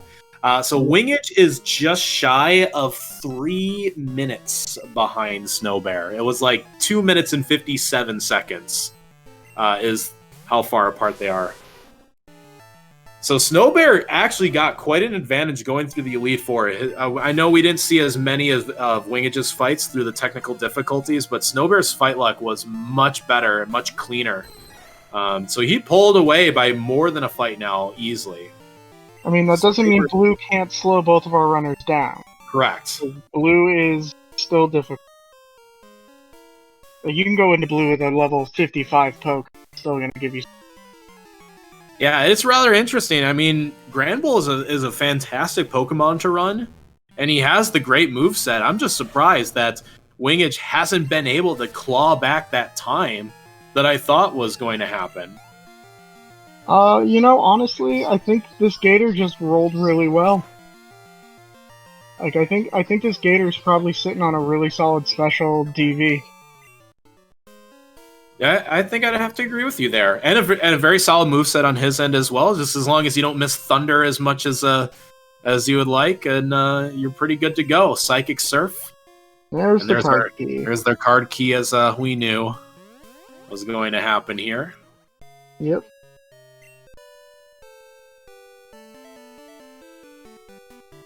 So there are those 11 fights taken care of, which is pretty much half the fights remaining. And now we just got to go up the right side of Rocket Tower. We got 4 more fights in here, and then it's just Jim. And it's just 3 gyms and Red himself. We already took care of the Elite Four, thankfully, so we got that out of the way. Downside is we will lose about 10 seconds overall because we won't be able to unlock the fly point ahead of time, but hey. Which, no big deal. 10 seconds is not the biggest time sink. Especially when you just did 11 fights in the basement for a vanilla card key. Hardly the least of your worries. Some part of me wonders how many times Snorms re-rolled this to make that happen. just wants the skill gap to look that much bigger. I mean, he got a 203 yesterday, and we might be on for a 250 plus today. Look, comparing yourself to Snorms is like comparing something you drew by hand to, like, the Mona Lisa or something. It's yeah. pointless comparison. Especially if the person who painted the Mona Lisa gave you just a broken tip pencil and said, "Here you go." Yeah. Like, Snorms is not called the God of Crystal for no reason.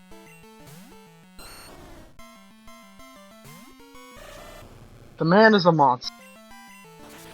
And I mean that with the utmost respect. Yeah, absolutely.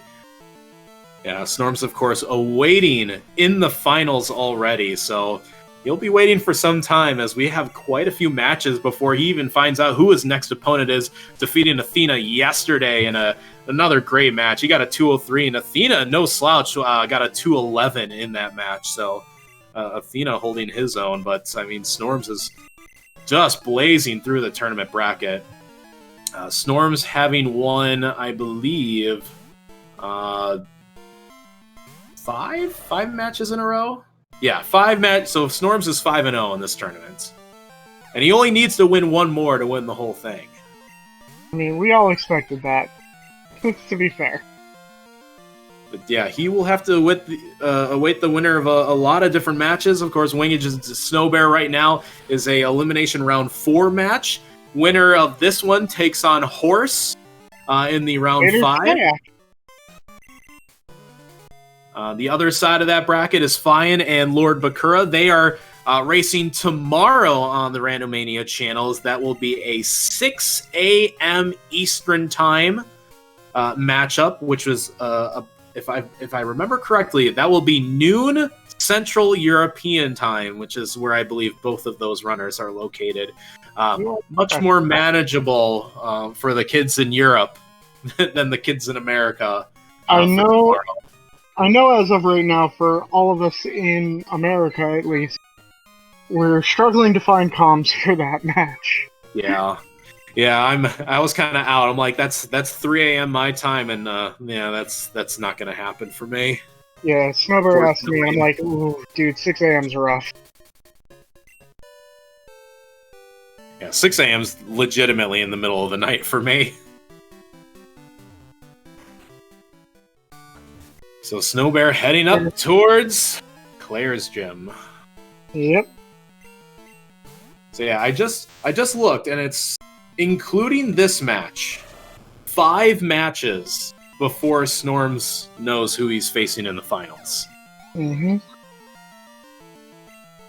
And we've got Horse and Athena arguing in chat over who's going to be the one to take on Snorms at the end. Yeah.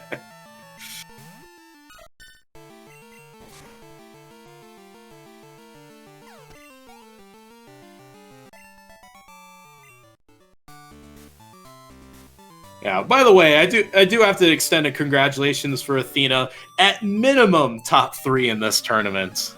Yep. Which is just absolutely terrific. So well done to you. Congrats on making it to the podium, Rando. And everybody that's actually left in the tournament is a top 7, which is the top 3rd of all the contestants, because we had 21 contestants. Which is why our bracket were a little weird.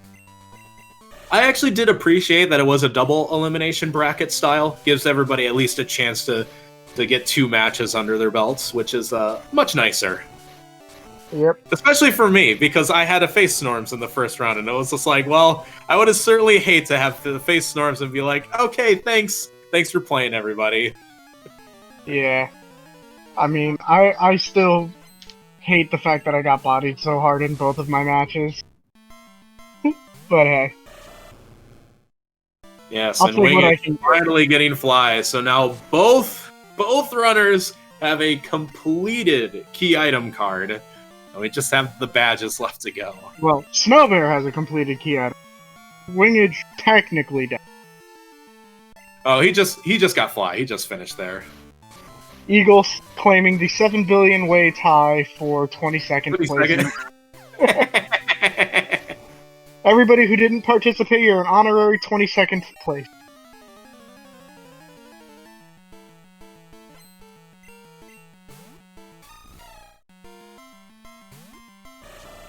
Pretty sure Wing is going to make the exact same place. Go straight to Claire, get her out of the way, call it an afternoon. Yep. Or morning, depending on who you ask. Ah, the legendary flying Steelix. Is it a Mega Steelix? I would love to see a Mega Steelix fly. That would be awesome. Have you not seen its battle animation? It literally flies. It lifts itself off the ground. It looks fantastic. Mega Flygon win, Game Freak. Yeah, so at this point, it looks like it's about a 4-fight difference into Claire's gym, as Wingidge just starting and Snowbear on Claire herself.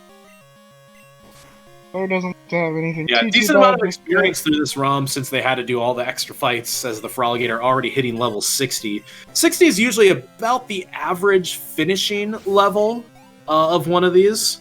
So yeah, 60 on the higher end, with quite a few fights left. And I don't think either of our runners have used their rare candy yet. Yeah, at this point, might as well save it to the end. Usually doesn't matter too much, since your X items are pretty much how you're finishing up anyways. Thunder Badge. Thunder Badge! See, Misk, I know everybody wants to see the T-Bolt Pikachu. I want to see a T-Bolt Mewtwo. Yeah, haven't seen one of those in a while, have we? I want to see just the angriest Mewtwo in existence on Red. I'm out for blood. I wonder, I gotta think all the way back to my match against Snorms, because he did have he had a Mewtwo in that match. I don't know what the Mewtwo had, though. Surf and something else, I'm sure.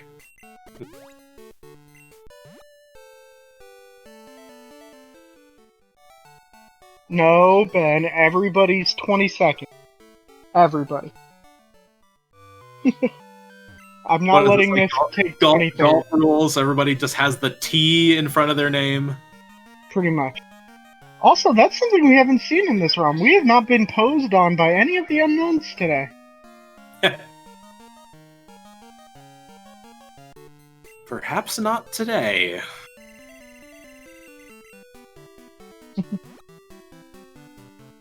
Misk, a winner is you.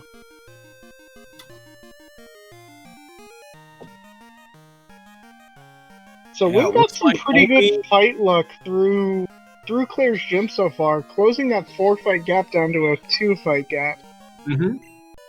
But he still has a lot of movements, which is where it's probably just staying the same as of this point. Snowbear only has 3 fights left. It is 3 of the more difficult fights. Of course, Blaine's ace is level 50, and then blue and red. Also, no Blaine badge today. Feels bad. Yeah, I believe Volcano was one of the first badges that we got. No, I like seeing Blaine have the plain badge and just make the joke. Okay, it's an Espeon. That can die. That I'm okay with dying. So is Blaine going to be wet or frozen? Let's find out. It would be funny if you were the Glacier badge, the ice badge. It's happened a lot. And it is! How about that? Polar opposite of normal.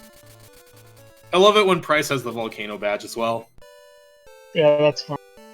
And that's the Thunder badge for Wingidge. Sorry, I said that wrong. The Thunder Bitch. You gotta say it like Surge. By the way, I do have to love that wingage. We can't see his face on stream, but he is wearing his Gen 1 Ash Ketchum hat. He's also wearing his lucky shirt. Too bad the ROM hasn't been quite this lucky for him, unfortunately. Yeah.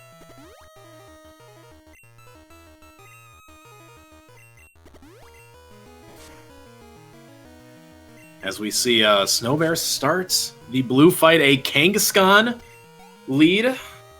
He did get a lot of setup in, so... Yeah, he did get a setup in, so shouldn't be too much of a problem here. Kangaskhan can hit hard, but Dig isn't necessarily the most scary of things. No, not to a Gator. And getting through that Flaffy could have actually been fairly dangerous. Yeah, if it had an electric move, sure, but it looks like he's outspeeding one shot. He's certainly set up the sweep here. Metapod's going to be no problem. Yeah. So Blue's pretty free. The Ursaring always gives me some flashback, because Red had an Ursaring that had E-speed, so it doesn't matter how much UX speed if you're just going to have an E-speed bear. Priority. Yeah, he crit me for good measure, by the way, so... Oof. Something that I do remember. So if you ever hear about crit E-speed bear, that's the one that happened to me. Otherwise, no problems. No problems on Snowbear's screen. He gets the Cascade badge down to his final fight. Got a cleared out board.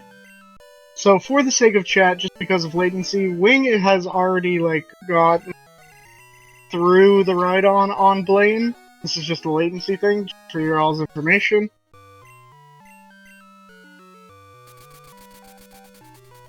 Yeah, the latency certainly isn't too bad at this point now. No. Alright, so Snowbear doing one last heal. Oh, yeah. Alright, Chad, what do you think Red is going to have? And more importantly, what do you think he's going to lead?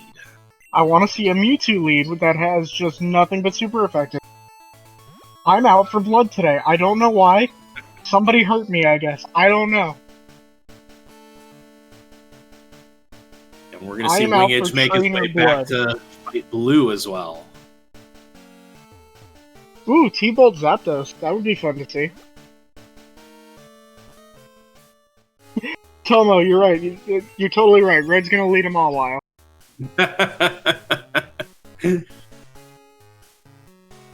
We will get to see Mount Silver.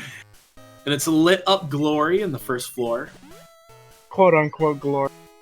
And Wingage is going to start the blue fights on the right side of the screen. Yep. And he's going to be doing his setup on the Kangas Mom, I'm sure. Snowbear starts his red fight. Save. It looks like he's going to use that rare candy. I mean, you might as well. It's the last fight. Get that extra level. So he's starting Red at level 62. Probably going to end at 63, maybe 60. And he leads a Quilava. That could be dangerous if it's got moves. Yeah, it shouldn't be too bad. Sets up his guard spec. Looks like double kick is the worst it has, so that should be no problem for Snowbear to get off. I mean, some crits are going to be dangerous. But it doesn't look like it's doing a terrible amount of damage. But yeah, that's where the no forced fully evolved comes into play. Quilava a lot less dangerous than what Typhlosion would have been otherwise. Sure. I mean, it got him down to half. Yeah, he would. Would still need probably a double crit to be even scared by that at that moment. Snowbear just barreling right through the lava. So it looks like he's satisfied with his into setup. A slow king though. He did X-Ack, so Thunder's gonna hit like a Mack truck. Yep. Thunder, no problem with the X-Ack. Again, just got to be worried about E-speed is probably the worst thing. But even with leftovers, he's healing with each fight. The Mr. Mime living on 1 didn't have an attacking move for him there. He's through 3 of them. Crobats, he'll have a Thunder here, I'm sure. Again, the X accuracy helping out significantly. He also X-speeded, so he could outspeed the Crobat. Snowbear is Pokemon in the game. Snowbear is done, by the way, chat. Just for the sake of latency, he finished at 249.21. Yep, the Panphy, no problem. He can surf that. And a Graveler, no question. Snowbear having an easy red fight, able to set up perfectly and finish off. So congratulations to Snowbear for winning this race. Again, official time of a 2:49.21. Made me eat my own words. I thought we were in for a 250 plus, and he still got it in. Very excellent end game for Snowbear. Really cleaning up, having no bad fight luck with that Feraligatr. Just finishing up everything in stride all the way to the victory. Question. So congratulations again to Snowbear. And we're actually going to see wingidge finish up as well. He's just got to go through Mount Silver anyway. So he should be finishing up in just a moment as well. It looks like we got Snowbear in the commentary room. Snowbear, GG's. Yeah, hey, very quickly before Wingage starts his fight, because we'd like to see how he handles this, just your thoughts on the overall logic of the ROM, of course. It's a Storms ROM. I knew coming in it's a Storms ROM, and I have no luck with Storms ROMs. Okay. I'm not sure how I won, but the Gator pulled through. Yeah, the Gator did excellent for you, and yeah, of course we tease you. We all know about Snowbear ROMs, but this kind of a taste of your own medicine, right? Yeah, I mean, sort of. I mean, this is just my typical ROM. Just GG. Yeah. Well, let's watch Wingage take on Red as well. He was just very close behind, just kind of tailing you each step of the way as well. So he sees the Quilava on his screen. He's wondering if he just wants to. Yeah, you definitely got some good fight luck. Okay, there he goes with the setups. Not gonna lie. You had a much better fight luck than Wing did. Yeah, especially through the Elite Four. I think that was a big difference when we were watching you and Wingage go through the E4. His fight luck was just a little bit worse, got confused once or twice, and you were able to just kind of carry on there. We see Wingage. Go ahead. I thought for sure I lost with all those resets at Janine. Oh my goodness! And the 3 optionals I hit, there were 3 pokes each. Mm-hmm. Oh my gosh! Yep. Yeah, you both were on Janine at the same time in that tricky early game. Looks like Wingage is finished with the setup. He's still slower, so he's got to be very careful here because he went for a Bone Rush on the Quilava, but was still outsped. He's not going to have enough. He outspeds the Panphy, no problem there. So he's got 2 of the 6 down. He's still got the leftovers. The King, the Flow King, he should be easily faster than that. Gets the Shadow Ball off, super effective. Halfway through the red fight at the moment. Here comes Mr. Mime. If he can outspeed, another Shadow Ball is going to be good. Yeah, the Mr. Mime didn't have an attacking move, only missed. I got scared. I got scared when it lived at 1 HP. I was like, did I not set up enough? Yeah.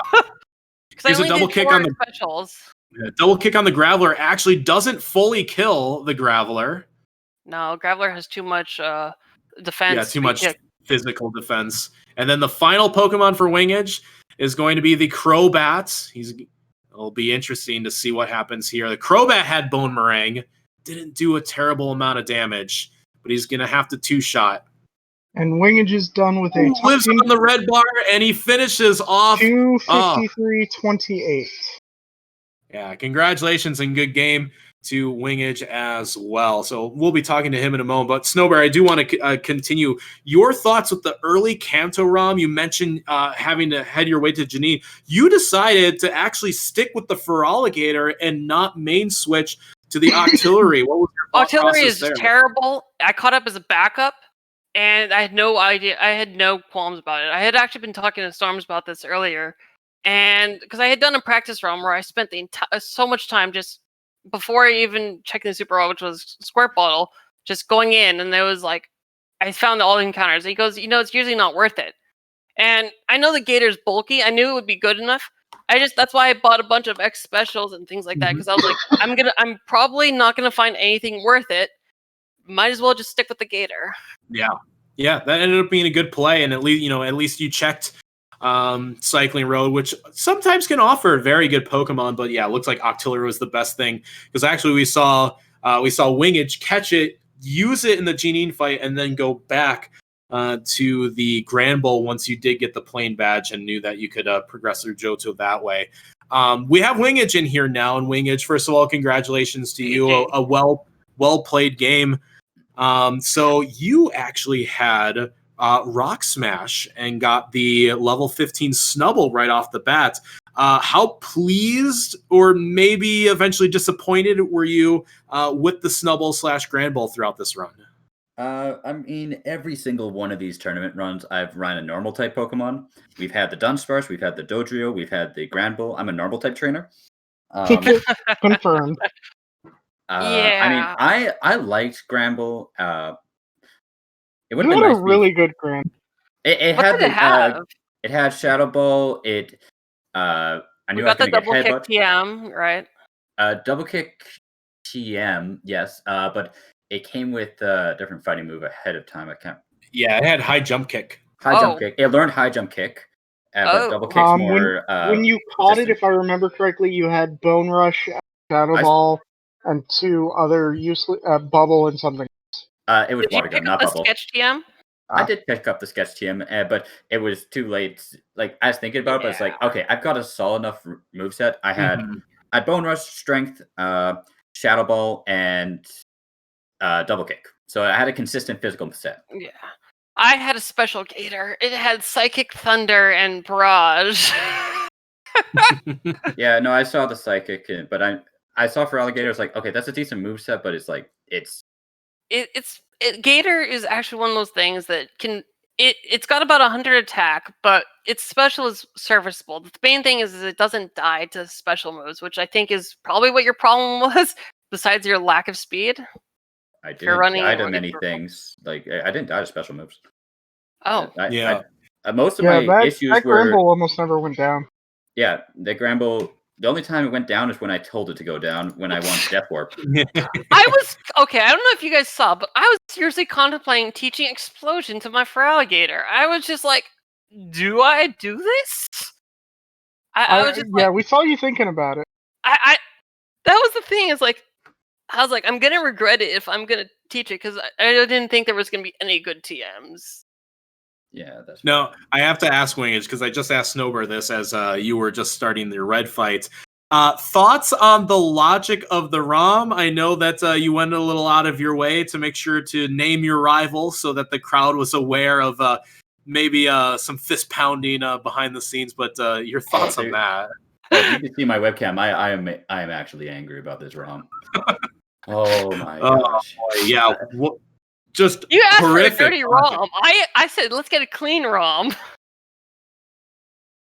I'm cursed. I'm wearing my lucky hat. I'm wearing my lucky shirt, but they counteract each other. So like, it was like 2 negatives multiplying. Yeah, it was 2 positives make a awful ROM. Yeah, something like that. I told you to throw away your lucky shirt and hat after this ROM. Oh, I'm done. I told you before the race that I would end your streak like that. I told you. Yeah, I know you've been trash talking me all week. I'm well aware of that. Thank you. You've been trash talking me for 2 weeks now. I appreciate that. It's all in good love. But I think both of you played quite admirably with the ROM presented before you, and with the of course full rocket basement, vanilla card key, absolutely latest possible fly. I think you both ended up playing very well. You had you made both of your mains work. I don't think we see Feraligatr run too often, but with that moveset, that's very quite admirable, Snowbear. Gator's underrated. Gator's underrated, I agree, but it's like I had a level 15 advantage. It's like, okay, I can get through the beginning a little bit with Snubble, and by Whitney I had Gramble. So Gramble would double kick, Shadow Ball, and Headbutt. So like, I was content. I was so mad about that Ho-Oh because I didn't kill it in one blow, and the gosh dang thing showed me Destiny Bond. So I was like, you know what? I can't kill it. I'm just gonna catch it. I had a bad early game, and this was probably the sloppiest run of my tournament. But again, I've had 100% run in every single one of my runs, and with all those optionals, this was actually more than 100%. Yeah, this was kind of brutal, but this was a good. I mean, I'm surprised. I didn't actually expect to win. I'll be honest.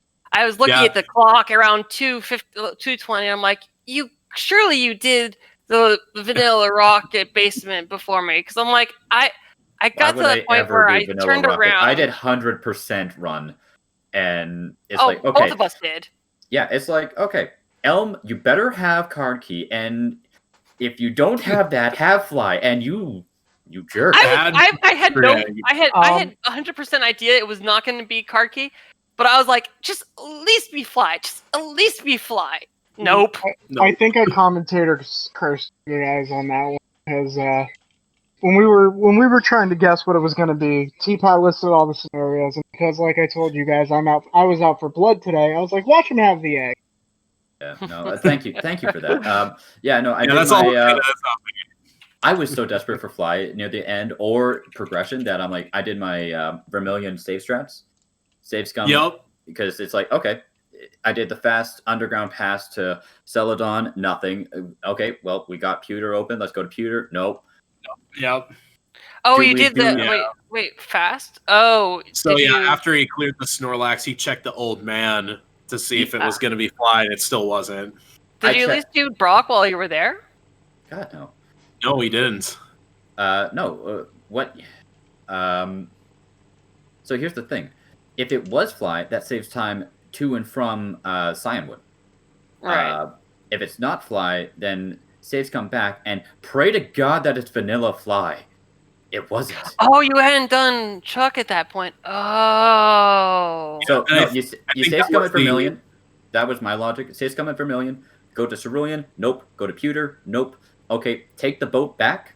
And I think that's where I lost most of my time. When that was probably a minute or two of investment of trying anything to get fly and having fly it not pan out.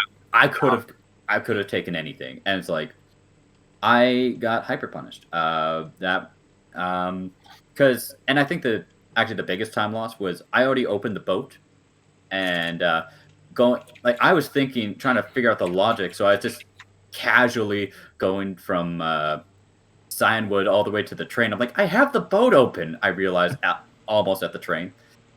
That's where I lost my time, and as well as an optional or two. Wait, wasn't the SS ticket? Oh no, that was the fan club item. That was the fan club item. Mm-hmm. Did you go early Snorlax? Like after Morty, did you go straight to the Snorlax? No, I did. Okay, so I did the Janine fight. I took one wipe on it, but I did a reset. Octillery, I made him win it, and then I jumped him. I didn't see anything else there besides an A-palm. Wait, what? What are you talking about, A-palm? Oh no, where the Octillery was. Because I also caught an Octillery, but that was my backup in case the Gator didn't work. I had Death Warp set up, and I'm like, okay, I'll grab the first Pokemon that pops up, because I'm level 22, cannot beat Janine at this stage yet, or 23. I got the Octillery. I'm like, okay, you're in. Surf, Icy Wind, Sap Cannon, go. Yeah, I saw that. It ended up working, and then we were like, he's switching back to the Grand Ball, which honestly isn't a bad idea, especially knowing that you could progress back through Johto. Yeah, exactly. So then I did Morty, I did Olivine, got all those checks, Secret Potion. I'm like, okay, cool, let's just do Janine. I'll have the 7 badges. Then I can, because I had Strength unlocked, I did Mahogany and all that. It's like, okay, cool. I could just go to get the Fly Point unlocked, and I could just go through and get all the items. It's like, oh, this is cut. It needs to go here anyways. Got Blackthorn, booked it back, and cried tears after I saw the rest of this. Yeah. Yep. Yeah, the whole... This ROM had hope at the beginning, and then it was all ripped away.